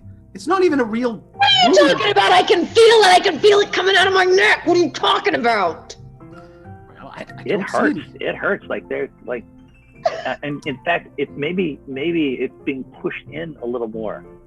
Pull it out. It's excruciatingly painful. I can't feel anything. There's nothing there. We don't see. No, you don't feel anything at all. No. I think I. Yeah, make a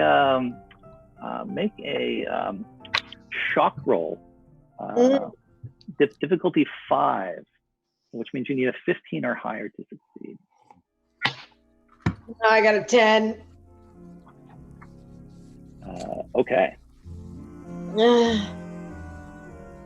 Do I pass out for a second? No. Well, I'm momentarily taking control of your character, so we'll. Oh yeah. Yes, we'll find out what happens here in a second. Oh God. Well, Gabriel, make a intellect defense roll. Ooh, I think I'll use my edge since intellect is my thing. Okay, your difficulty is 4. All right, so I get you need a 12 or higher. All right. I got to spend a level. Yeah, and I got a 2, so I don't believe that will not help. Yes. You suddenly hear Cynthia's voice screaming in your head. So hard that it makes your ears bleed. It does 2 points of intellect damage to you. Ooh, gods, woman, be quiet! Ow. Okay. I mark it off. Ouch. I fall to the ground and sort of grab my ears and just keep yelling, quiet, quiet! Okay. And from there, we go back into the hotel room where there's some light jazz playing.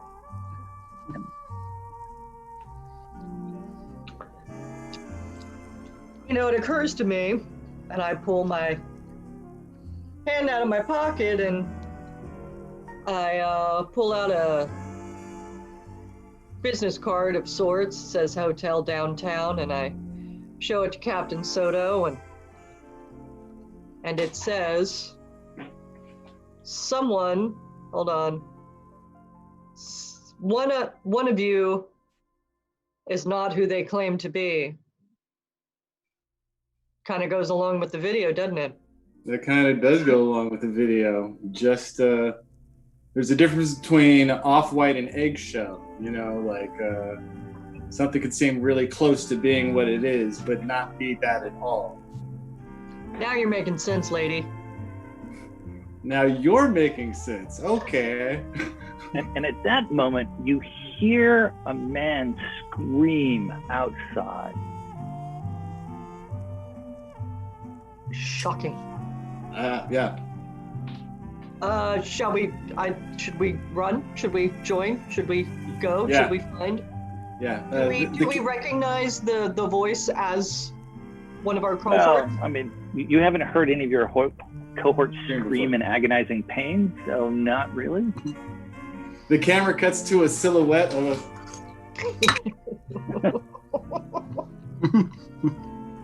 All right, so the two of you burst out of the doors, and to your left, you see Dakota down at the end of one street, and he has fallen to his knees, and Mubarak is standing over him, and Dakota is like grabbing at the back of his head. I can lose my mind, but I can't have bits of it dying. let's go take care of that. And I run over quickly to the average part of my brain. Okay. You start running over there, and you notice, sort of out of your peripheral vision, to your left is a sheriff's office. And from the sheriff's office, you hear a woman scream just as you're passing by. You keep going, or do you stop, or what happens then? I mean, yeah, I stop and I look around and try to assess where the screaming is coming from. It's coming from a building that says sheriff on the outside of it. And once I kind of locate that, I facilitate between the...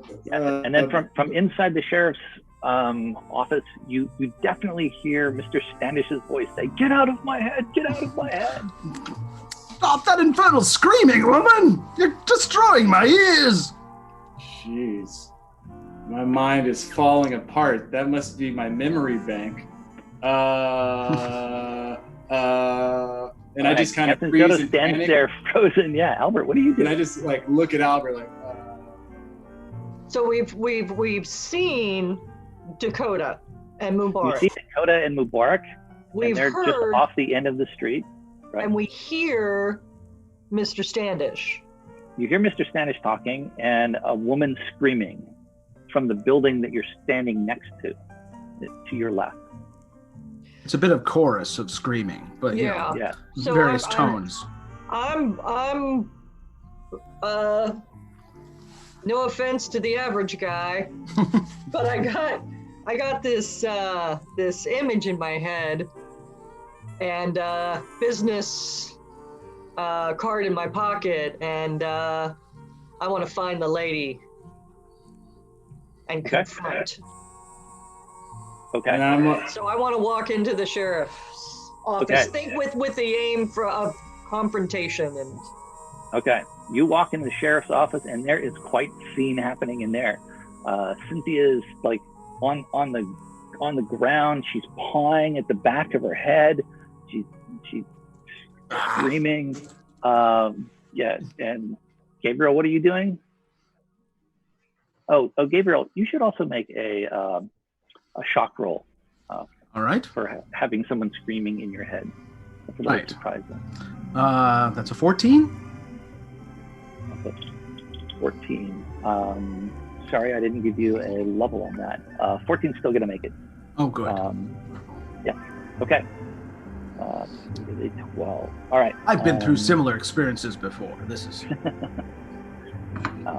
Okay, so you have your wits about you. Good. Hey, you're still bleeding. Can I hear?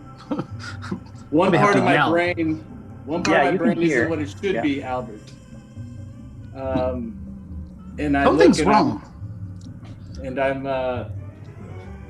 Albert. I say that we get Cynthia locked into my memory bank. Was the jail cell left open after Gabriel had? Indeed it was, and unlocked. Albert, can I get your help? And while Cynthia is kind of writhing on the ground, try to grab her and forcibly drag her towards the open jail cell door? I would protest. Yeah, you got something screaming in your head. And yes, but I've recovered, so at this point I would be a little alarmed at that attempt. Okay. But you're a figment of my imagination, so I can let you be as alarmed as you need to be. Okay. So, Captain Soto, are you going to try and pick up Cynthia? And Albert, are you going to help?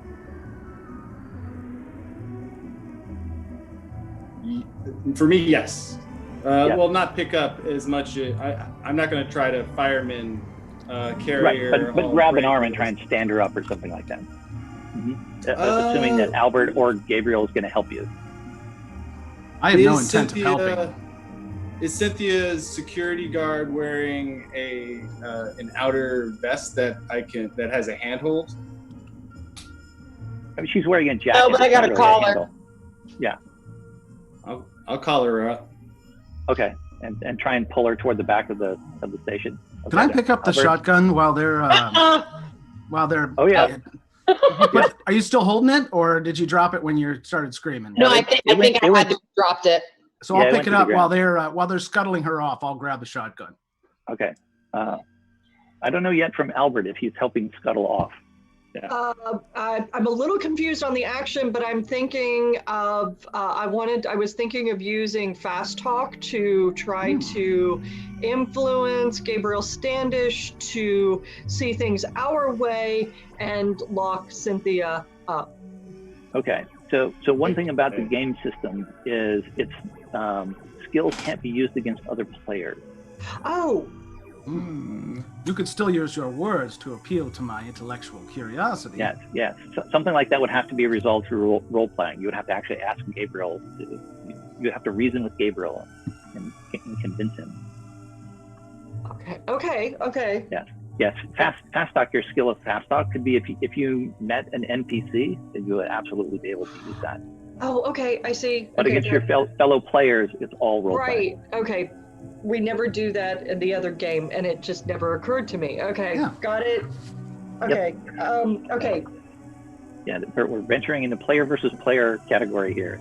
I'm holding the shotgun, and I'm looking at yeah. So he picks up the shotgun, and I'm looking at you, and I'm like, the woman's horribly injured. She's not the one behind this. And Cynthia, this is about the time you regain your senses. You still hurt. And things are not great, but someone is grabbing you by the collar, and you can hear voices, and sort of this scene resolves around you of Captain Soto trying to drag you toward the back, and Albert and Mr. Standish talking and having this discussion. And let's hear what Albert has to say. I produce that card, hand it to Gabriel. Gabriel reads the card and reads the words, "One of you is not who they claim to be." I look him in the eye and say, "Sir, we've seen, Soto and I have seen, that this woman is not who she claims to be. For your safety and the safety of the group, we need to lock her up." Well, how do I know that you're not lying? I've got an idea. How about you all go in behind that cage? Then we'll sort it out. What do you think of that? No. Okay, and on that, we will go back out into the grass at the edge of the street, where Mubarak and Dakota are. Does Dakota seem like mortally wounded, or does he seem like he's just in a lot of pain? Like, can I tell what's going on with him? He seems like he's in a lot of pain. There was a small trickle of blood coming, from his hairline. I don't know what they're doing, but it really, really, really hurts. Fuck. I don't know. I think he gets pretty scared. And he's like, "Did you see anything? What happened?" Nothing, just pain, like it's getting stabbed, just pain. Yeah, it's holding the back of his neck. And maybe, can I try to use some kind of like I'm just to try to get a hold of this pain or something. Yeah. All right. So in this situation, I'd like both of you to make a shock roll, considering how strange this situation has suddenly gotten. Your difficulty is 4. You need a 12 or higher to succeed. It's an intellect defense roll, so you can spend out of intellect if you want to spend for it. So actually, Nice. reaching into my coat, or into my oh crap, never mind. All right, shock test. Right, you left your coat in the hotel. Yeah, with my mind stabilizer in it. Yeah. Yeah. So there I am. I rolled a 9. You rolled a 9. Okay. Actually, no. This is the case. I use my Cypher of meditation, which allows me to do better on intellect tests. Okay. So I essentially center my mind, control my breathing. Okay.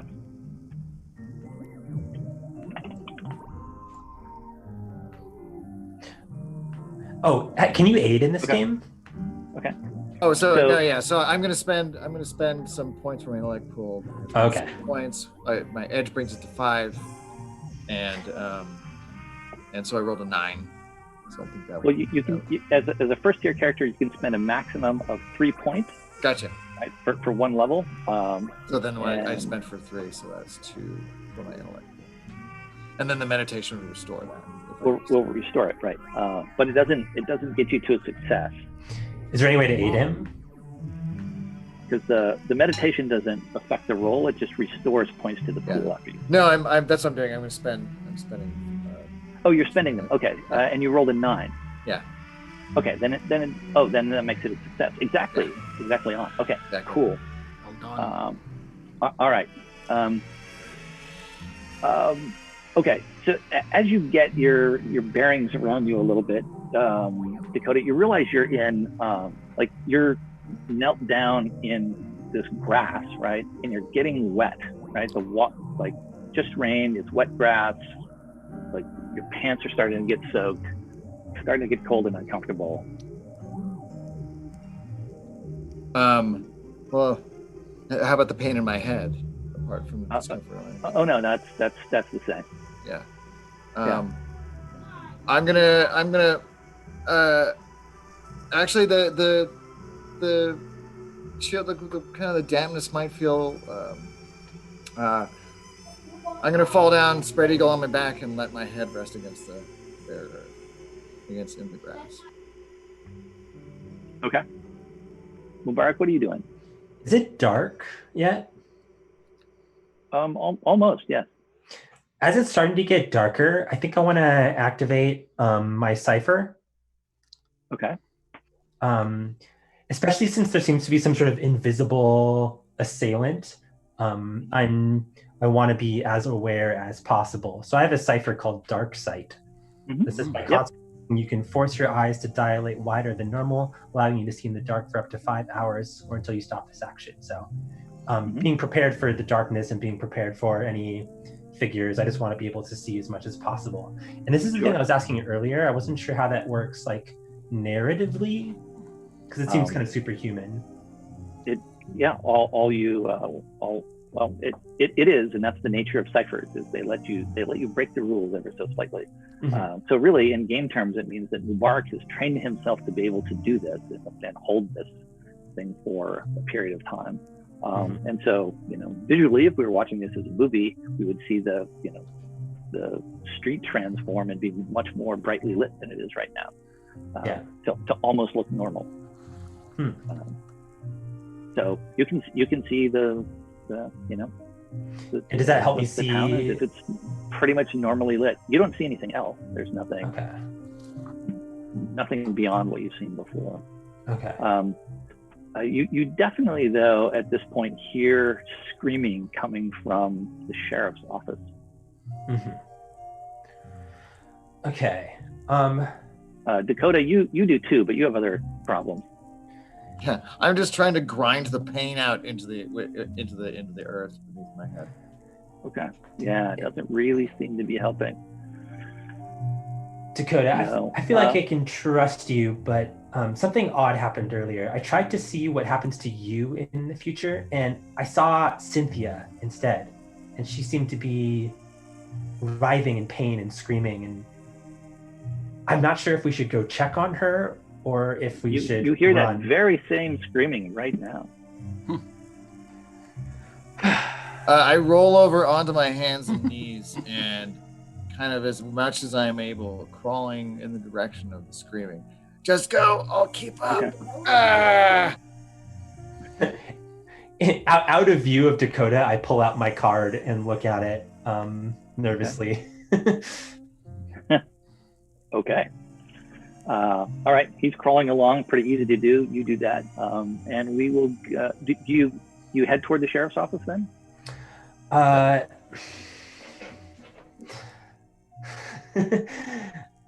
I guess for the sake of making something interesting, I don't I don't know if I would be that tempted to run towards the screaming. I think I might want to stay on the edge of town and just kind of wait for things to develop a little bit, maybe. That's not how horror movies work. I'm supposed to run towards the screaming, right? Yes, come. You do not need to run toward the screaming. Okay. I stay with Dakota and try to like help him up. Okay. So you move forward a little bit because you're moving forward with him because he's crawling towards the screaming. Okay. Yeah. But you're not going to go dashing over there. I have no weapons. I'm not confident to defend myself, so I don't want to go run off alone. Absolutely makes sense. All right. So the two of you start struggling your way over in the direction of the sheriff's office. Mm-hmm.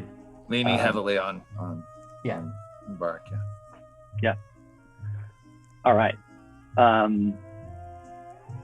In the sheriff's office, there seems to be a bit of a struggle going on between Cynthia and Captain Soto at the moment.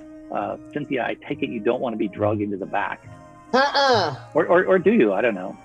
I want to. Your character. I want to elbow bust Soto's jaw.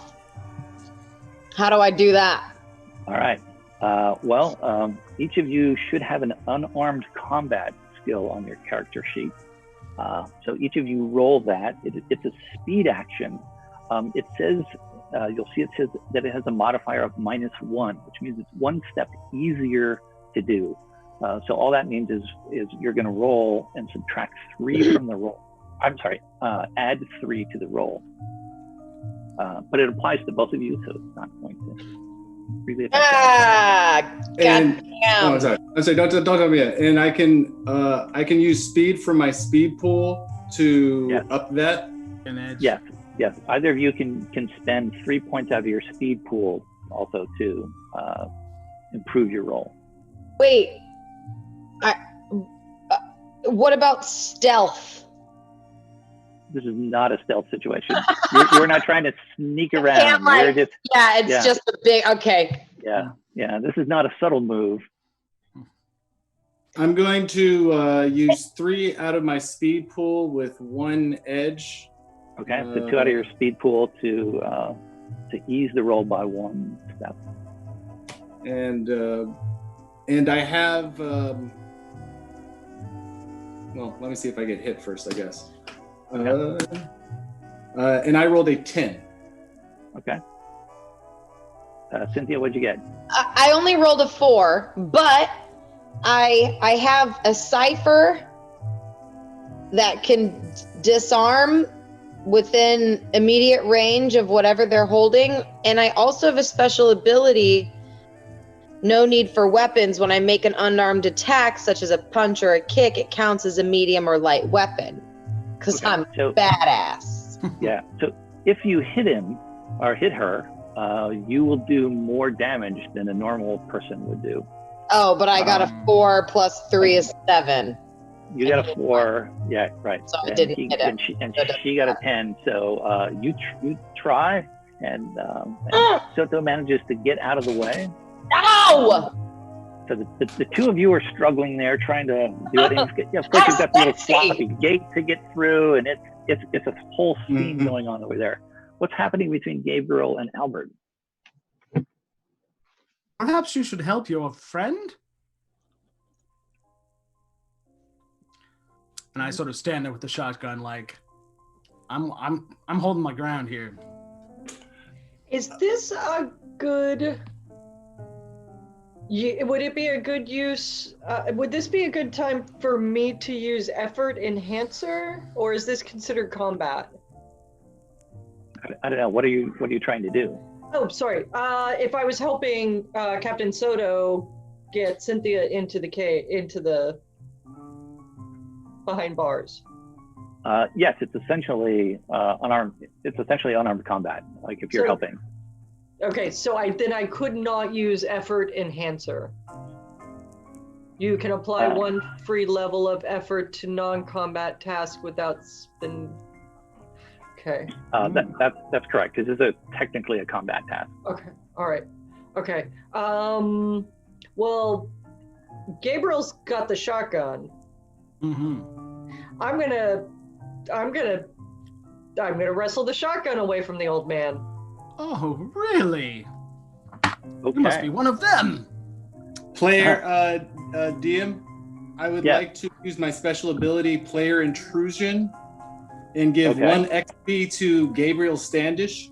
Right as Albert goes over to Gabriel Standish, the double doors burst open and Dakota and Mubarak come in, knocking Gabriel Standish off the back, knocking the shotgun out of his hand, making it skirt and skittle across the floor. If that's okay with you as the GM. I think we would all like collapse into a pile because like I'm carrying Dakota, so if I run into somebody, Yeah.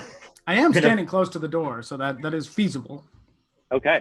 Do we roll They- things? they- Yeah, no, that's a player intrusion. Wow. And he just has to make the agreement with me to make it work. And that sounds great. So the door comes open, and knocks into the back of Gabriel, who sort of staggers forward. The shotgun goes flying. It actually hits the ground, and bam! It goes off. Oh, Of course. and my bad Um, knee gives out, and then Dakota like falls on top of me. It blasts it blasts the ceiling. Plaster dust comes crashing down on everybody, and there's of course one of those moments of silence that happen when something really Teacher, surprising. Yeah. teacher, Yes, can Mubarak. I add to this like string of chaos and activate my special ability, Dumb Luck, where the GM can introduce a intrusion on me, and based on my clumsiness, which I just described, without Nice. awarding me XP. However, if this happens 50% of the time, your clumsiness works in your advantage. Okay. Hang on. Let me look at the first part of that one. Just trying to add to the ridiculousness of this. I love it. Gotcha.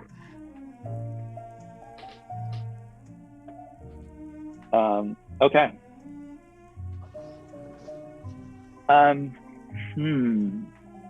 Should I do like a Yeah. 1 to 10, 11 to 20 kind of roll or something? No, that's okay.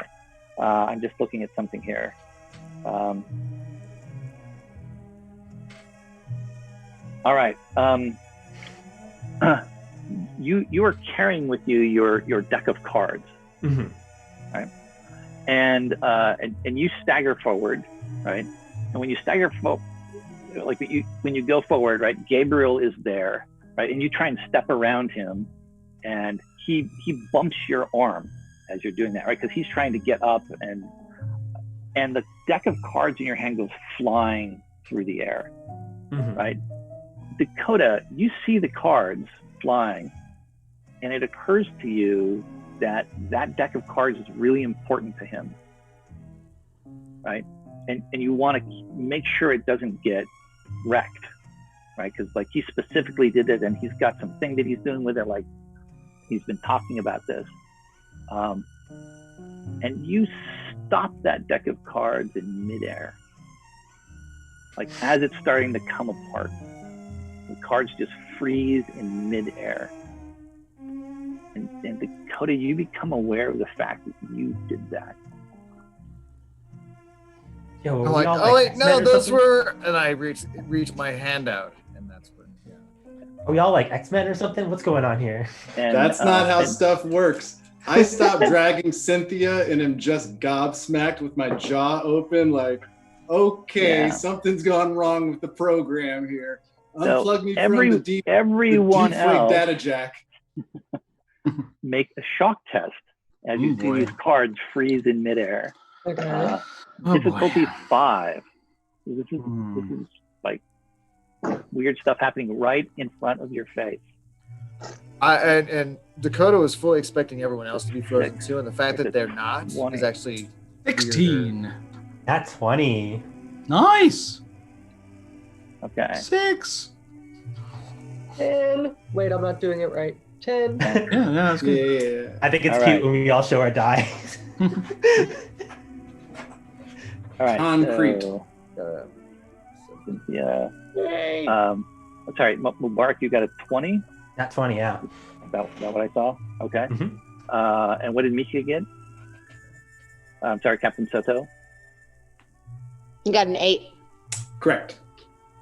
Okay. And I have intellect defense as a natural trained trait. Okay. Well, I shouldn't say natural, but I used my mind. It was a skill. I had to go through academy for it. Right. Yes, you are definitely trained in that way. Gabriel, what did you get? 16. 16. Okay. And Albert got a 10, if I 10. remember correctly. Okay. All right. A lot of things happen at once. The cards disappear. They reappear embedded in the walls of the sheriff's office.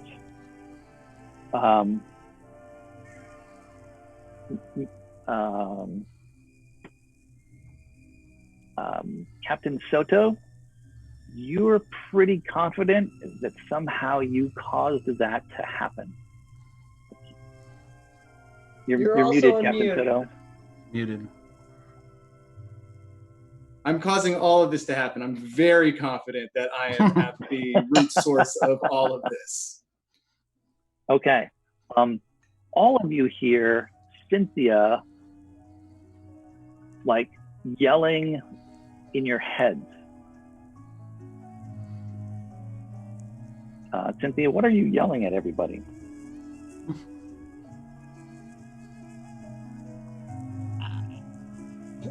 I feel like I'm saying I am who I think I am. I am who I think I am.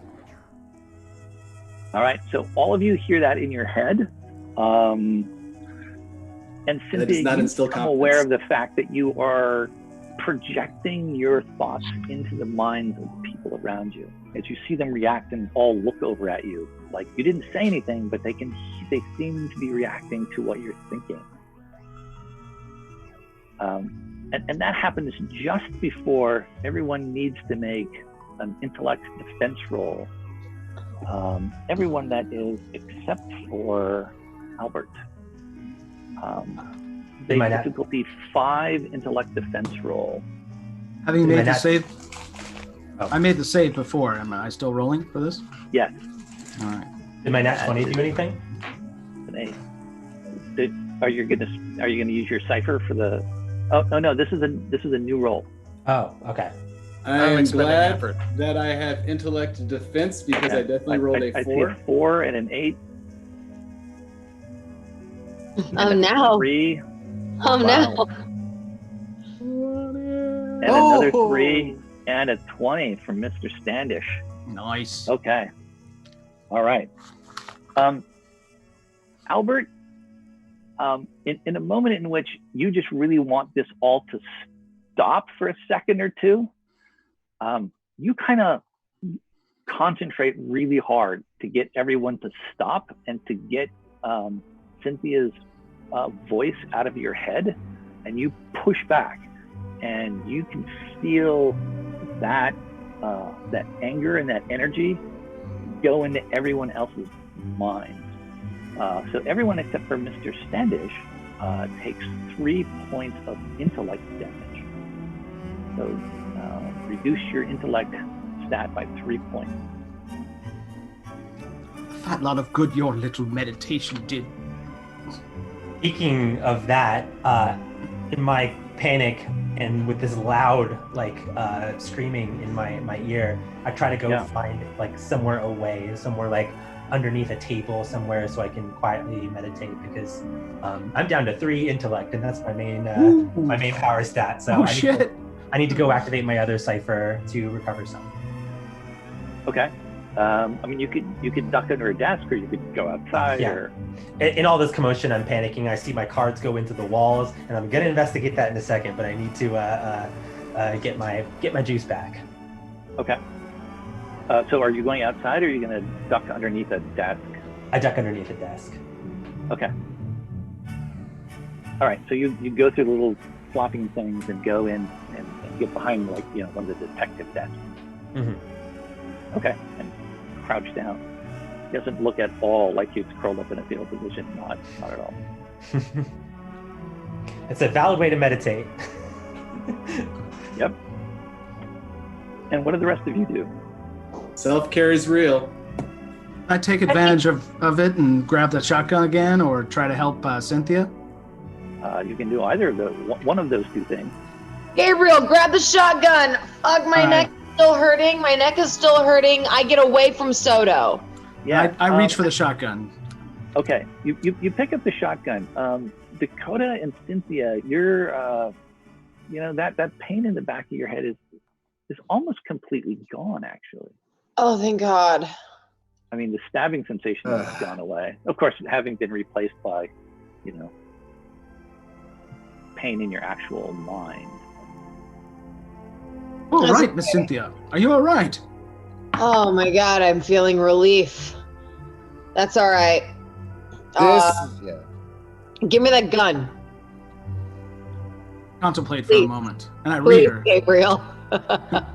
And this is actually the time when I meditate and use that to heal 5 points. Okay. So this is also a good time to suggest that if anyone wants to refresh any of their pools, you could take a 1-action rest, which means you just take a moment, and then you would roll a d6 plus 1, and you can replenish any combination of your stat pools that you want. Can I do that in additional to my Cypher meditation? You can. Cool. I'm going to. Yeah. I mean, it requires two moments. Yeah, I'm I'm hiding. You don't have to show me the dice. It's a 3. It's a 4. It's a 3. Oh, 6. Or it's a Hell 4. yes. Hell yes. I'm rolling good today. Yeah. All right. It's a d6. D6. I don't trust anyone at this point. I don't know if I want to give her the shotgun. Hey. I'm looking at her quizzically. Look. Okay, so 3 points, and you can add those however you want back into your stats. So if you want to add those back into intellect or Yeah, now I'm back to normal. All right. Outside of going insane slowly. Yeah. Outside of that. Normal. No. Gabriel, they just attacked me. Someone stabbed me in the neck. Soto tried to put me in a goddamn cage. Please hand me the gun. I'm using my intimidation skill. I thought. Try to intimidate me. I might be intimidated. But I've seen a few things. I'm going to just make a random roll for myself to just see how obstinate I am. Okay, sure. I'm fairly obstinate.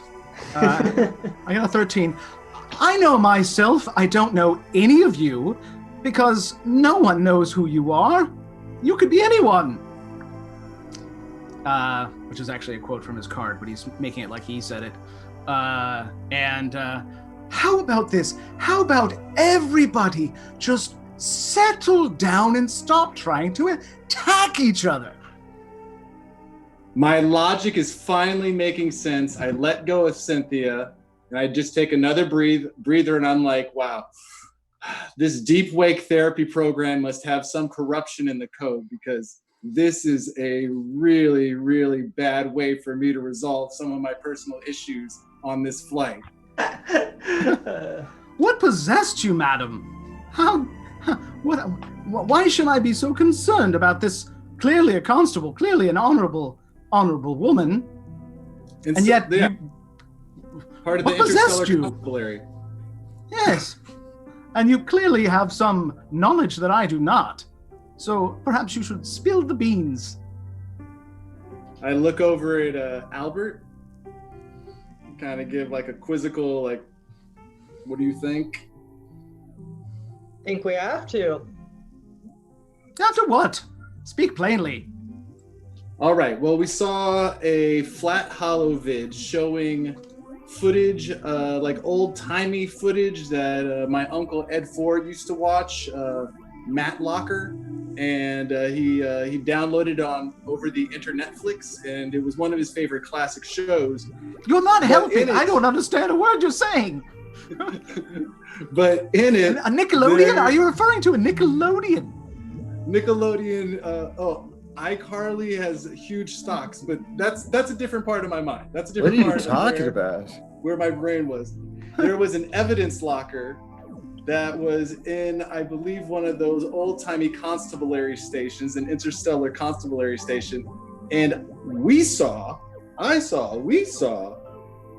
footage of Cynthia here as a police officer stuffing questionable contraband and sneaking said self out of that cage, then making their way to a crime scene and then distributing said contraband cash to a couple of what I can only assume were dirty constabulary. And the footage ended, which, as I point down to Cynthia's jacket, and like, but someone presented themselves as a security guard, and that doesn't smell right to me. I try to read her reaction. Cynthia's reaction? Mm. She gives you that look right there. Explain yourself. And Gabriel, in that moment, in that pregnant pause that happens there, you hear the sound of static rising. It seems to be coming from behind the sergeant's desk. It's hissing sound, and it grows louder. And then Cynthia, you hear it as well. It's sort of a crackle like static. Someone from behind turn the that sergeant's off. desk. Turn that infernal noise off. You over there, the average-looking one. Yes, you. And Turn Captain that noise. Soto, you hear it as well. Oh God, something's happening. And pretty much one at a time, you guys begin to hear this crackling, hissing sound. I stand up once I'm feeling a little bit refreshed, and Okay. I'm wondering if instead of doing like my future vision reading thing, that if I can do some sort of tarot check in general, where I'm just reaching out into the ether and looking at all of the cards that are plastered on the wall and trying to get some sort of message from it. And I'm not focusing on any one person. I'm mainly focusing on the card and what the card said, and just asking the ether what it all means. Okay. Well, you look around, and the first thing actually that strikes you is not the cards that are embedded in the wall. Is actually you see the source of this static, which is underneath the sergeant station. Right. Often, in movies, of course, the sergeant will have a little TV set underneath the sergeant's desk that he watches when he's bored and there's nobody coming in, and there's static on the screen on this little set there. And you think perhaps you see the flickery images in that static of your tarot cards. But you can't tell from where you're at because you're just coming up from underneath one of his desks. Mm-hmm.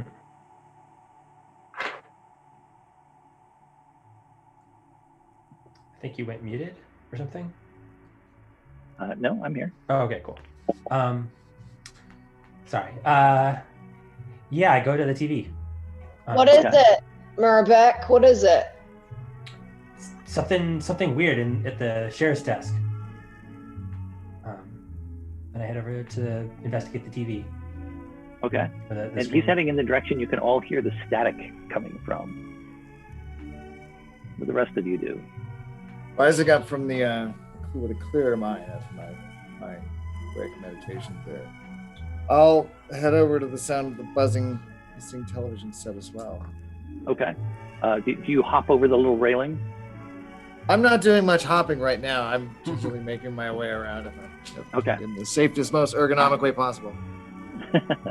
Okay, you get a little floppy gate and walk through and see that. Okay. Anyone else or going there? I feel like I'm being stared at by a couple of the people waiting for me to answer still. Yes, indeed. Oh. You are reading the daggers coming out of my eyes correctly. I'm flustered. I don't have my emotions under control. I have a headache. I'm hearing myself talk. I'm hearing this radio noise. I'm feeling the vibration from this wound that I'm still trying to digest. And like, I used to be a cop, okay? And that was a long time ago. That was a different life for me. I don't know what that has anything to do with the fact that I am a patrol guard now. And like, I don't understand what the freaking issue is. What does that have to do with the fact that we can't? I just got stabbed and I'm not dead. This might be an expression of my mind feeling pretender syndrome, and maybe a cop being a security guard is a way that my mind is telling me that me just being a freelance pilot, never actually making it officially into the academy, I've got to confront that. I need to get this license. I shouldn't be out here illegally flying interstellar I've got to come clean. And I just kind of go off into a monologue by myself about how I need to get my life together and I've disappointed my family. Yeah. Okay. And as Captain Soto speaks, her voice comes out from behind the sergeant's desk, as if she is in fact narrating something that Mubarak and Dakota see on the screen. Anyone else interested in seeing what's on the screen? Guys. Okay. Albert steps back there. Cynthia? Gabriel? Yeah, I feel like Gabriel's staring at me and I'm trying to get his permission to go. You go ahead. You go ahead. I'll keep watch. We're all calming down now. That's good. Actually, it's like a little set. Can you pick it up? Is it small enough? Yeah, it's a little, Yeah, I basically pick it up from where it is on its list. And I put it on top of like the desk. You put it on top of the sergeant's desk? Yeah, and kind of turn around so everyone can see. Okay, so everyone can see it. Yeah. So there's static on there, and the static clears away, and in the static or as it clears away, you see what looks like outer space, and as you're moving, and you move back away, and you see someone working controls of a spaceship flying through outer space, and you pull back further, and you're clearly looking over the shoulder of Captain Soto, and she turns and speaks to someone, and I will show you what the person looks like that she turns to talk to.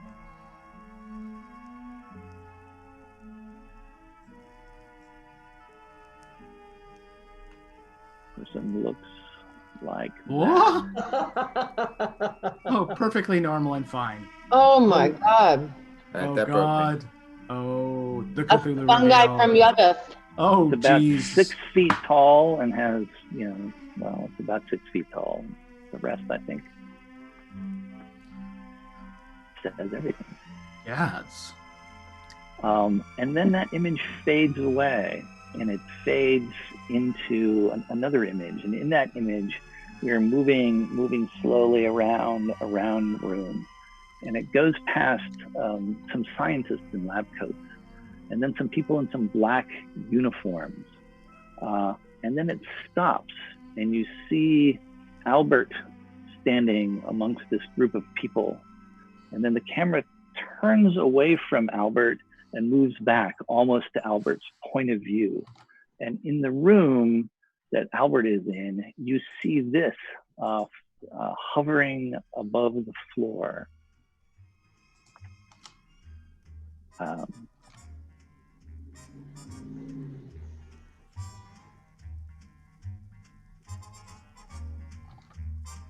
Oh God. And then there is a lot of screaming and yelling, and you see people flying through the air at this bell-shaped object that is hovering over the ground. held in place by these heavy, heavy chains. And then that image fades away. And it fades away to a shot of Mubarak. And Mubarak is sitting in a darkened room, and he's laying cards out on a table, tarot, as if he's doing a tarot reading. And we start in close on his face as he's doing that. We pull back and we can see the card. And we pull over the shoulder of the person that he's doing the reading for, and it's a man wearing a gray suit. And as we pull back away from it, the man turns and looks directly at the camera, and the man's face looks, well, it looks like this.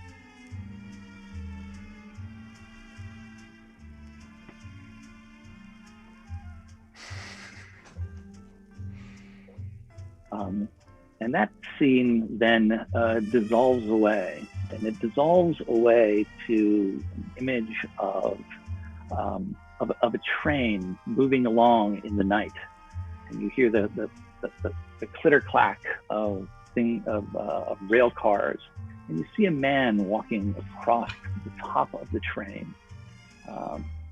It looks a little something like this. And the camera moves in, and you're following this man, and the camera swings around to see him from the front, and there is Gabriel standing on top of the train with the wind blowing and him holding onto his hat and his coattails flapping in the breeze. And then from overhead, a beam of light comes down around him, and he is levitated off the train and out of the shop. And from there, it dissolves into a dark room. And in the dark room, you see, laying on top of the bed, very much the way all of you woke up, not under the covers, but on top of the bed covers, Dakota lying asleep on bed.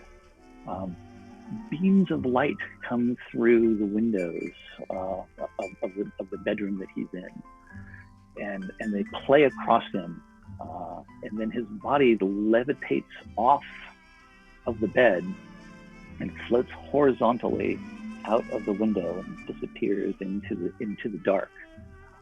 We follow him through the window, and he comes to a stop in a grove in a nearby.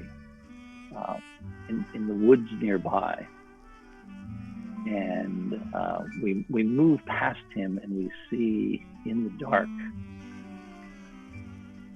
owls, so many owls, the eyes of owls looking out through the woods all around.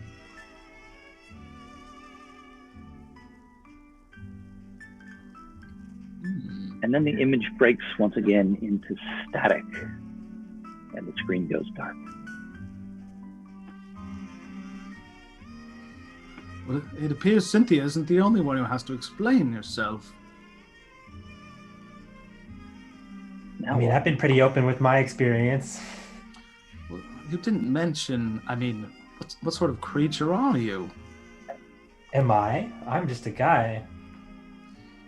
I mean, I have visions, and I don't know if that's normal, but...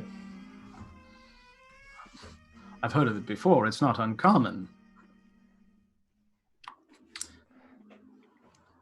This is very strange. You were full on giving an alien a reading. I mean, you obviously have some kind of... I mean, the alien was there afterwards.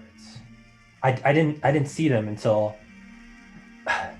Before I got here, something weird happened. I had a bunch of visions in a row, and it was just really a lot to handle, and I don't know how it was working. I know I've always been intuitive about looking in people's futures, but something changed, and then my head was killing me, and then I went to just take some drugs, get some Advil, smoked a little bit, and I thought I was seeing shit, but I saw that gray figure behind me in the mirror, I know how you feel, Mubarak. And actually, show of hands, who here has had maybe a strange experience involving otherworldly powers or manifestations? Anything odd ever happened to you? Anyone? Well, I've made a career of studying it. It's all quite fascinating. I enjoy watching all of this, but it's a little complicated, and I don't even know myself at this point. I mean, am I me? Are you you? Who are we? So I was hesitating to say anything because, once you say that you work for the FBI and that you're into UFOs, everyone's like, oh, it's just because of X-Files. And yeah, okay, well, that was a good show. They get a lot wrong. I imagine he does a lot of the paperwork, like between episodes, because there's a lot of paperwork. Actually, never mind. The gray alien, not the first time I've seen one of those. But whatever it was talking to you, Captain, that's a new one on me. Well, what do you have to say about it? Yeah, what was that thing? You're muted. Muted. Rob, you're muted. This is obviously my fractured psyche trying to puzzle piece itself back together. And whenever you have a puzzle, you start with the edges first. And I try to kind of piece. Is the ship that they saw the last ship that I was in? Yes. Let's see here. Now, the last thing that I recall, because what you are calling weird, I called last Tuesday. So that's not so off for me. I do remember getting to Pluto. I had those 3 men from the Jefferson Corp that I was supposed to be shuttling out there. There had been several missions prior with no response back. I rounded there was an atmosphere, and all of a sudden there was dozens of something writhing on the surface of the planet. And last thing I remember is that it was shooting up at me, and it almost took over the entire cockpit, and it was just covered in eyes, and that's how I got here. And I just am out of breath, and I have to go through my hyperventilating exercises again as I like at everyone in the eye. Hold on, you're saying you're from? Wait, you saying that you are from the future? And so, as are you. You are from my future. I'm in my present. You are all a part of my past at some point. So technically, we are all in my present. So your future is my future. Oh no, I don't know what the hell you're talking about. This is my own present. You're in your own present. All right. I thought you were the part of me that was adventurous, but you're the part of me that lies. And so now I can't trust that fragment of my mind. Yeah, you can't trust yourself is what you're saying. Okay, moving on. I don't think we can trust any of this. And this might be a bad idea for me to do, but I don't know if any of this is real, and I don't know if I can trust this, but I pull out my card and I show it to everybody, and it says only one of you will live. Oh, damn. Well, I know I'm real. I got a Blockbuster membership to prove it. You realize these cards, they're just words on paper. They're designed to manipulate you. I'm agree. quite familiar with such tests, ESP studies and electroshock. This is all too familiar. You realize that the self is really a kind of being what within itself is non-existent. It is a center of an onion. And therefore, whatever you may have been, whether you are some charlatan or whether you're actually a criminal and a corrupt police woman, you can be whoever you want to be right now. And I suggest we all act civil. Do you think we can do that? Apparently, but not a woman captain. Standish, you're full of hypocrisy. Oh, well, now you are my favorite person so far. You haven't tried to grab things from me. You've been a lovely companion, and I thank you very much for that. Although I'm very, very confused about this ship you fly in and that odd creature, which is clearly behind all of this, don't you think? Or at least that. And then from the doorway, you hear, ding. the resounding sound of a front desk bell being rung. Like at the hotel? Like at the hotel, but from the front door. And when you turn to look, there's a man standing there, holding the bell in his hand. And that man looks like this.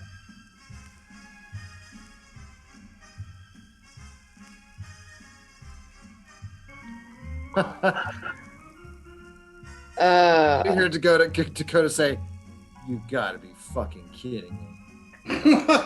Do I recognize him? No. Whitley fucking Stryber, you hear Dakota say. And he says, Is that "Good really? evening. I am the night manager. Would you all please come with me?" I want to grab the shotgun from Gabriel while he's not paying attention. Jesus Christ. I will resist that. Okay. I'm always he paying attention. Can I roll pulls for it that? away from you. He pulls it away from you. We're down to last little You bit go here. on so ahead and let's introduce ourselves to the fine gentlemen, shall we? I'll take up the rear. Okay. He says, "Shall we?" And he motions out the door and waits for you to all file out. I'm constantly looking for egress as we walk, but I also think about how much my knee hurts, and if I'm just to sprint off in a direction, it's probably going to end badly for me. Right. Yeah, I mean, there are plenty of places you can run, but I can't help but nerding out a little bit in front of past Whitley, but past the night manager. I'm like, "Oh, Mr. Stryber, I've read most of your books, even your apocalyptic fiction. I thought Nature's End was really interesting." And he raises an eyebrow at you and says, I think you're mistaking me for someone. I'm the night manager." Right. Of course you are. Right. Yeah. Stupid me. Yeah. So he walks with purpose to the hotel, and as he's walking, he says, "I suppose you have questions." Well, no shit. Yes. Well, ask away. Everyone has questions at this point.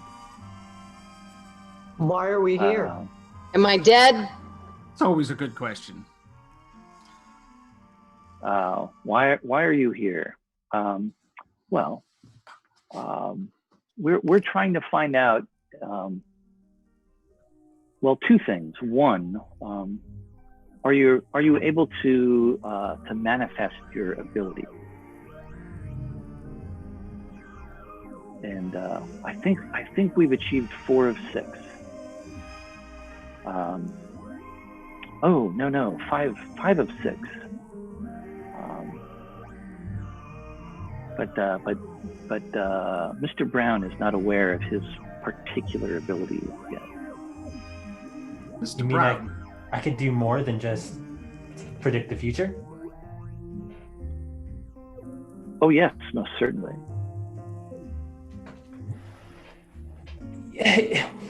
What is this, some sort of experiment? Who are you? I don't know my ability. I want to know my ability. I don't have an ability. Oh, you most certainly do. You're able to speak into other people's minds and the minds of other beings. That explains why my ears were bleeding. Yes, okay, yes, Gabriel, my voice isn't that bad. All right. But he heard you in his head.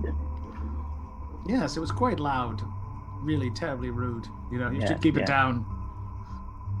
Yes, well, we can teach you to control that. And Mr. Shriver, you had a question, I think. Why are we here? Well, you're here because of the war. Which one? Which war? Since we're all from different times and... Yeah. Yes, well, it's the war for the earth. And at this time you get to the hotel steps, and he motions you into the hotel lobby. He says, we need your help. Well, this is not a very kind way to ask for help now, don't you think? But we're listening. Well, we needed to prompt your abilities, and this is a proven way to do so. And he keeps walking, and he heads toward the registration desk.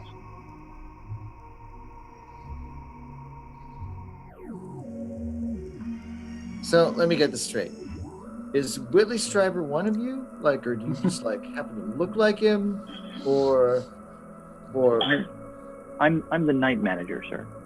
I understand that. You're the night Yes. manager. Whitley Stryber is the writer, and I'm just trying to figure this out. I'm not sure who you're talking about. I believe this is some sort of recruitment. You're enlisting us? You've shanghaied us, is that what you're saying? We need you. We need your abilities. Across time. Except for you, Mr. Standish. Your abilities don't seem to have manifested. Well, I mean, I'm fairly smart. I have fantastic memory. That's Yes. Perhaps we can give it one more try, shall we? why certainly. I don't want to be left out. Okay. And with no motion of his body other than his arm, he backhands you as hard as he possibly can. Make a shock roll. Right. Difficulty 7, meaning of course you need a 21 or higher to succeed. Oh, good God. Well, I must use an edge. I might as well try it. It's an intellect, yeah? So I get Yes, intellect. All right. So 2 points for that to get... I rolled a 4. So... Okay. I am shocked and appalled. So he backhands you, and when he does, like, you stagger back and throw your arms up defensively. And in front of you, you all see the faint outline of a rectangle in the air. And the night manager walks up to that, and it's between you and the night manager, and he taps on it. Dun, dun, dun. Well done, Mr. Standish. Well done. Are you saying I conjured this portal? No, this is a barrier. You can protect your friends here with it. How did I not know I could do this? This is maddening. Hey, night manager, I got a question. Yes, he goes over to the office door, which of course, as you know, Mubarak, is a piece of metal made to look like a office door, and he opens it. If and this he is all walks through the door. If this is all supposed to be like a recruitment, you're trying to get us to help you. Yeah. What the fuck is the meaning of this? Well, not the card. Well, not me. Us. I take the disparate part of my minds and I follow this new figment out of the door. Okay. You're expecting to go into a little office, but instead, there are metal steps leading down into a metal corridor. And for the first time ever, as you follow him down the stair, or the first time in a long time, the sound of soft jazz fades away in the background. And you just hear the sound of your feet against this metal, the metal floor of the corridor. Dakota's feet, of course, slapping a little bit on the metal as he goes along, because he still doesn't have any shoes. There's a shoe store in town. It's too bad we didn't get there. I like being barefoot. Yeah. So he says, "I'm sorry, Mubarak, you had a question." What is the meaning of this then? If we're supposedly here to help you, are we meant to be sacrifices? Well, certainly not. I certainly hope not. Why does this card say only one of you will live? Well, you see, your abilities only manifest themselves under stress. Did that card cause you stress? It caused me a great deal of stress. Yeah, see? It works every time. But supposedly Well, I haven't nearly. manifested my ability. Nearly. Well, yes. Though, well, I don't think you're going to like it very much when it does. Would you like to know?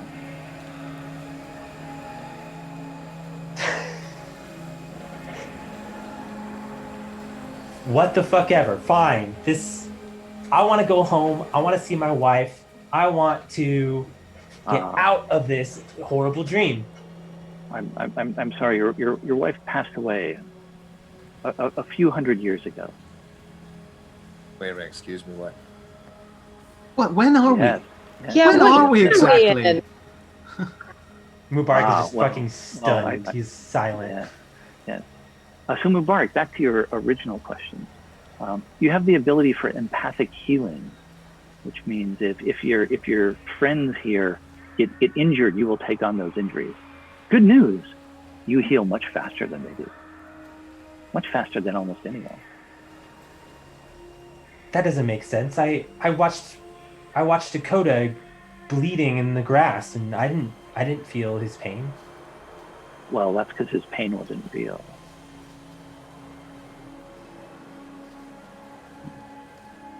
You simply projected it into his mind. I But did I that. felt it. I felt that it was real. Yes. Clearly, they can manipulate reality. Is that what you're saying? You've just made a whole. We're just puppets for you, and then you expect us to work for you and fight alongside for what cause? Well, for your world. And as you're walking, you hear the sound of some bustling place in front of you, echoing down the corridor, and you see a little ways ahead movement, and then the corridor opens up into this enormous cavernous space, and there are and there are all kinds of strange craft floating around in this big cavernous space. And on one end of it, there's a big open hole in the cavernous space. And you are looking out at Earth from the vantage point, perhaps, of the moon. And there are spacecraft moving through this huge cavernous space.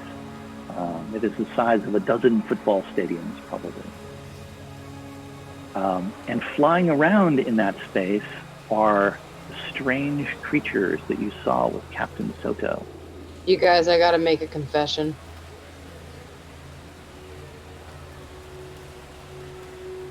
You know, just because we're here and I'm staring at the Earth, and I thought I was on the Earth, and I thought I was in 100 years before this, but now I realize I'm not on the Earth. So, yeah, I was a shit cop. That was a real shit cop. And I should have blown the lid on other shit cops, but I didn't. And I took all the blame myself and then wasted my whole fucking life going through psychological evals and dismissals. So I'm sorry, y'all.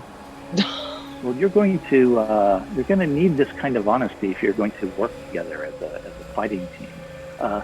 This is your ship, he says, pointing at what looks like a classic 1950s UFO. And he says, let me introduce you to the enemy. What? And he walks up a ramp into the ship. To the enemy? Yes. Everyone I love died 100 years ago. Why the fuck am I supposed to care about any of this? Yeah, you're taking that pretty well, I'm going to be honest.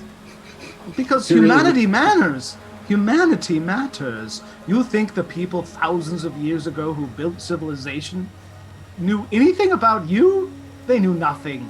and look at the world you live in. We live in the dreams of our ancestors. So I'll do you gladly follow the assist night you. manager into the ship? Yes. I'll follow. Yeah, sure. All right. Stick close. I'll hand So- Cynthia the shotgun. Here you So go. he walks over, and in a gesture very familiar to Captain Soto, he waves at a big blank area on the interior of the ship, and a big screen lights up. And on the screen, something appears. And it looks like For tentacles. this, These would be and tentacles. this is a piece of art done by Joseph Diaz. I just want to give him credit because it's an amazing piece of art. Oh, Oh. wow. The pineapple Creepy. thing. And then we all jump on it and it flies away and we all ride off into the sunset. Ah. He says, this ancient enemy of ours has invaded your world, and we need your help ridding the world of them. So I'm just here to like feel everybody else's pain. Well, should they get injured, you're here to heal them. Don't underestimate the power of empathy, my friend. Barak, you're the most important one, dude. It's okay. So, he says, who's in?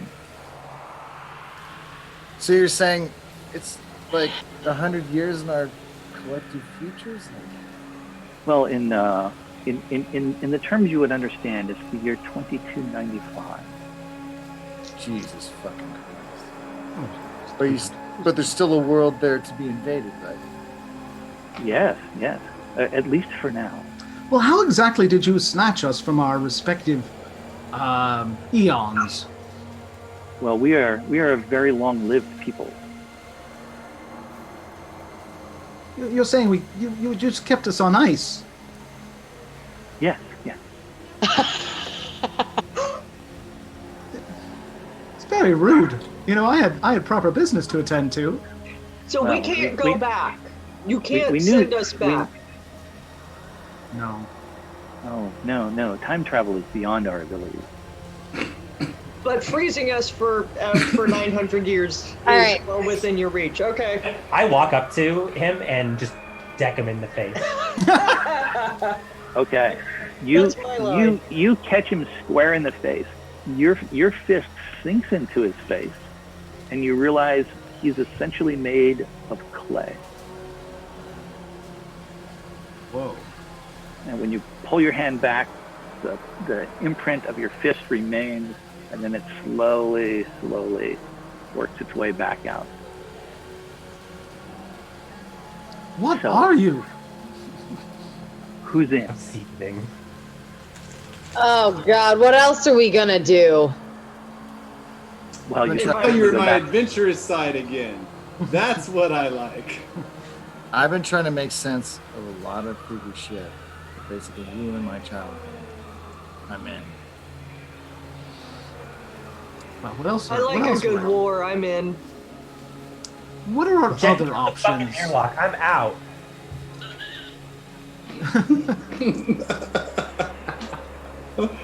Perhaps I could teach. I've got tenure at least, or 1,000 year, or whatever. Mubarak, you won't be joining the team? No, fuck this. Okay, you should exit the ship now. Mr. Standish? Exit the ship. As far as I understand, I believe the vast emptiness of space isn't conducive to human life. Well, I try to there's an enormous amount of things to do. I'm sure we can find something for Mr. Brown to do. Mubarak. Mr. Standish, are you on the team or not? Yes, but I would feel better if we Good, had good. everyone. Good. Ms. Watts, are you in? You got my weapon? This entire ship is a weapon, and it will Yeah, enhance but your abilities. I want my weapon. Oh, we have much better than that. Ooh. Soto, you in? I don't see why this dream will get any wackier. Let's. Well, terrific. We need you to fly the ship. All this is a fucking illusion. We need to reject the illusion. Y'all really gonna fall for this? Mubarak, I have a cat named Harold. Do you really think they planned that illusion? Cat named Harold. They're trying to get into your fucking head. Yo, Mubarak, if we don't go, what else are we gonna do? You got another plan? I'm trying to find the exit from this fucking simulation. Well, until you find that exit, you want to go play cops and robbers? Because Mr. Brown, we left the simulation. We left the simulation when we walked through the office door. Yes, notice the lack of jazz music. I just like walk off in a direction. Okay, you walk off the ship. That giveaway. Okay. The night manager says, "Best of luck to you all. Your mission will come up on the screen, and best of luck.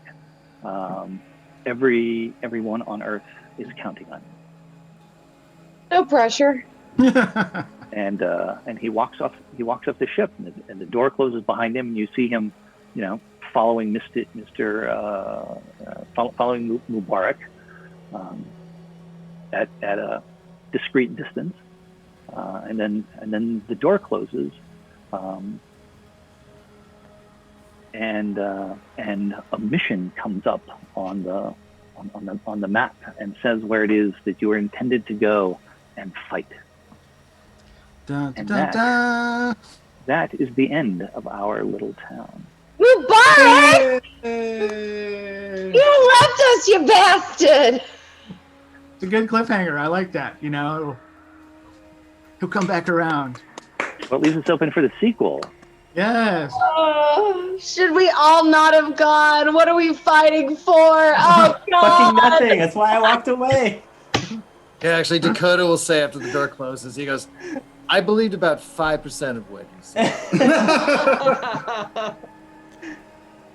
Well done, everyone. Thank you, Matt. Thanks Thank you. to all the players tonight and last night for playing in our little town. The first Shadow Stories. We invite everyone to come and join us with a little after voice chat in the Discord for Midway Tabletop. That link, it will come up shortly in the chat. Any last thing anybody would like to share? Projects or other things that you want people to know about? Yes. Hold on. All right. While you're looking, No. Oh, what? while you're looking, I am running 2 games for Gen Con Online on Friday afternoon and Saturday afternoon from 1 till 5. So on Friday, I'll be running a Cypher system game called Castaway, in which people wake up with no memory. Sounds a little familiar, I think. Oh, familiar. Yes, it's an official game created by Monaco Games for Gen Con. And then on Saturday, again from 1 till 5, I'll be running a new adventure, a science fiction space adventure called Salvage over Saturn. So if you're interested in jumping into any of those games, Gen Con Online, I'll be running those. Cool. I got some plugs. Do it. Yeah, I'm in like a synth rock power pop band called the Y Axes from San Francisco. We've been managing to do performances online, so check us out at the Y Axes on Twitter or any other social media program. We've been, doing live performances still during the pandemic. And also, if you follow me on Twitter at Devin Decibel, I also post some of the RPG shit that I do. I do have a short miniseries, like role-playing podcast that I published that I also made the soundtrack for. And I have a new podcast that I'm starting pretty soon. Awesome. Thank you. Anybody else? Feel free to check out We Roll Deep podcast and Good to Geek Out YouTube to see other games that I run with some of my friends, and we try to take games with a bit of a POC twist and take on things and get away from a Eurocentric view of fantasy to a more global sense and draw from all sorts of different mythos, and we try to have fun. I really, really want to thank Matt before getting off of this for taking the time to run this, and I want to thank all of these new players. It was phenomenal to roll dice with y'all. Thank you. This is a terrific group. Absolutely. Thank you. Happy to have taken part. Here, Lisa, I think here. you had something also. All right, Lisa, I think you had something. Existence is pain. Yes, Apothecary Rare is a San Francisco event that happened in the before times at Electro Swing Cabaret.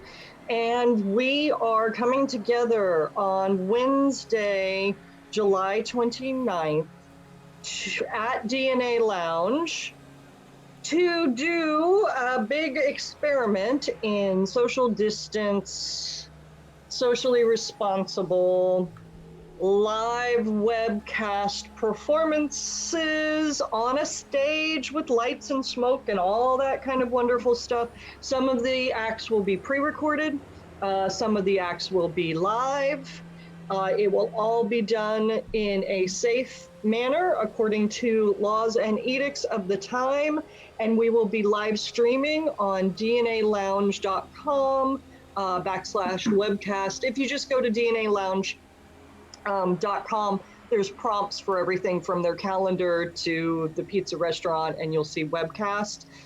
There's prompts to donate to the event, which we, of course, humbly accept donations, which will all go to the performers, most of whom are unemployed and so forth, also going to keep DNA Lounge live and happening when the world comes back to its senses. And please tune in Wednesday, July 29th, live webcast performances. I'll be dancing.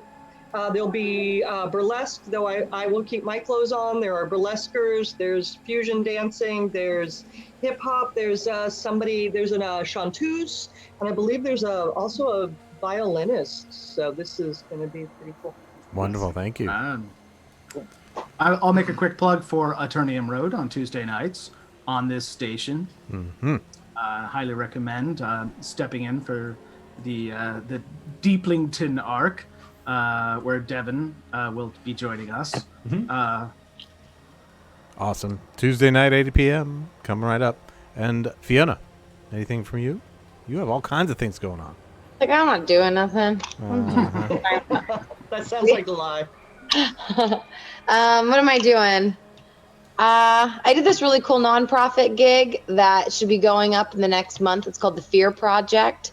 It was an online... it's kind of a cool deal, you guys. So basically, the woman who did it, she has 14 questions based around fear. What is fear? Who is fear? Who is the enemy? What is the stranger? What is home? All these like really interesting questions. And she has run it in 10 different cities. I did the Los Angeles version about a year ago. And each performer, there's 7 performers, interviews 2 people with the questions. Then we hand the questions in, and the playwright turns it into a choral poem. And then the cast gets together, we run the choral poem, and through the poem, we find a family story that comes out of the poem. So it's this really like interesting kind of like creative thing about fear. And we did it this time internationally. So 7 different countries from all like people all over the world. We rehearsed like 4 different time zones, like crazy. Awesome. And we have the Zoom performance coming up, so I'll have to send you guys that. Oh, that sounds and awesome. Stumptown got a 2nd season, but we have no idea who's shooting. Mm-hmm. But I got a good shout out. The showrunner wrote, they don't tell you anything. I don't know anything. But then I like Google my character online and I find interviews about like what my character is going to go through, even though I don't know. So supposedly there's some real cool shit gonna happen in season 2. Well, you'll get abducted by aliens. What was the name of that I show don't again? know. Sorry, what was the name of your show again? Oh, Stumptown. Stumptown. But you can find it on Hulu and Disney Plus, I think. Oh, we will check it out. Well, thanks again, I everyone. play a cop, but I'm not dirty. Maybe that's the twist. Or am I? Maybe. Not in that way. All right. Well, So that'll wrap up the first Shadow Stories. Again, thanks to all of our players. Thanks to Monte Thank Cook you, Games everyone. for boosting the signal a bit. Really appreciate that. The Cypher system is the one that we use for this run. We will see you all very soon for another Shadow Stories coming probably in a couple weeks. Cheers, everyone. We'll see you soon. Thanks, everyone. Sleep well. Thank you very much, everyone. thank you, Marty. Thank you, Matt. Peace. Oh, Keep Thank you, shining. Matt. Stay healthy. I'll see you on Discord if you come.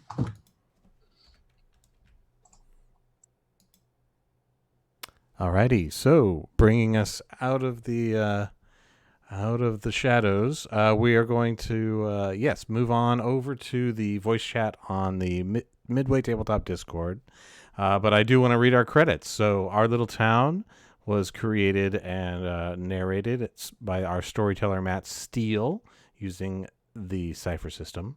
Our players were Fiona Renee, Devin Nelson, Lisa Hyde, Robert Strauder, Chris Hawkabout, Mark Johnson, and I'm your executive producer for Midway Tabletop, Marty Kaplan. Let's all meet again in the shadows.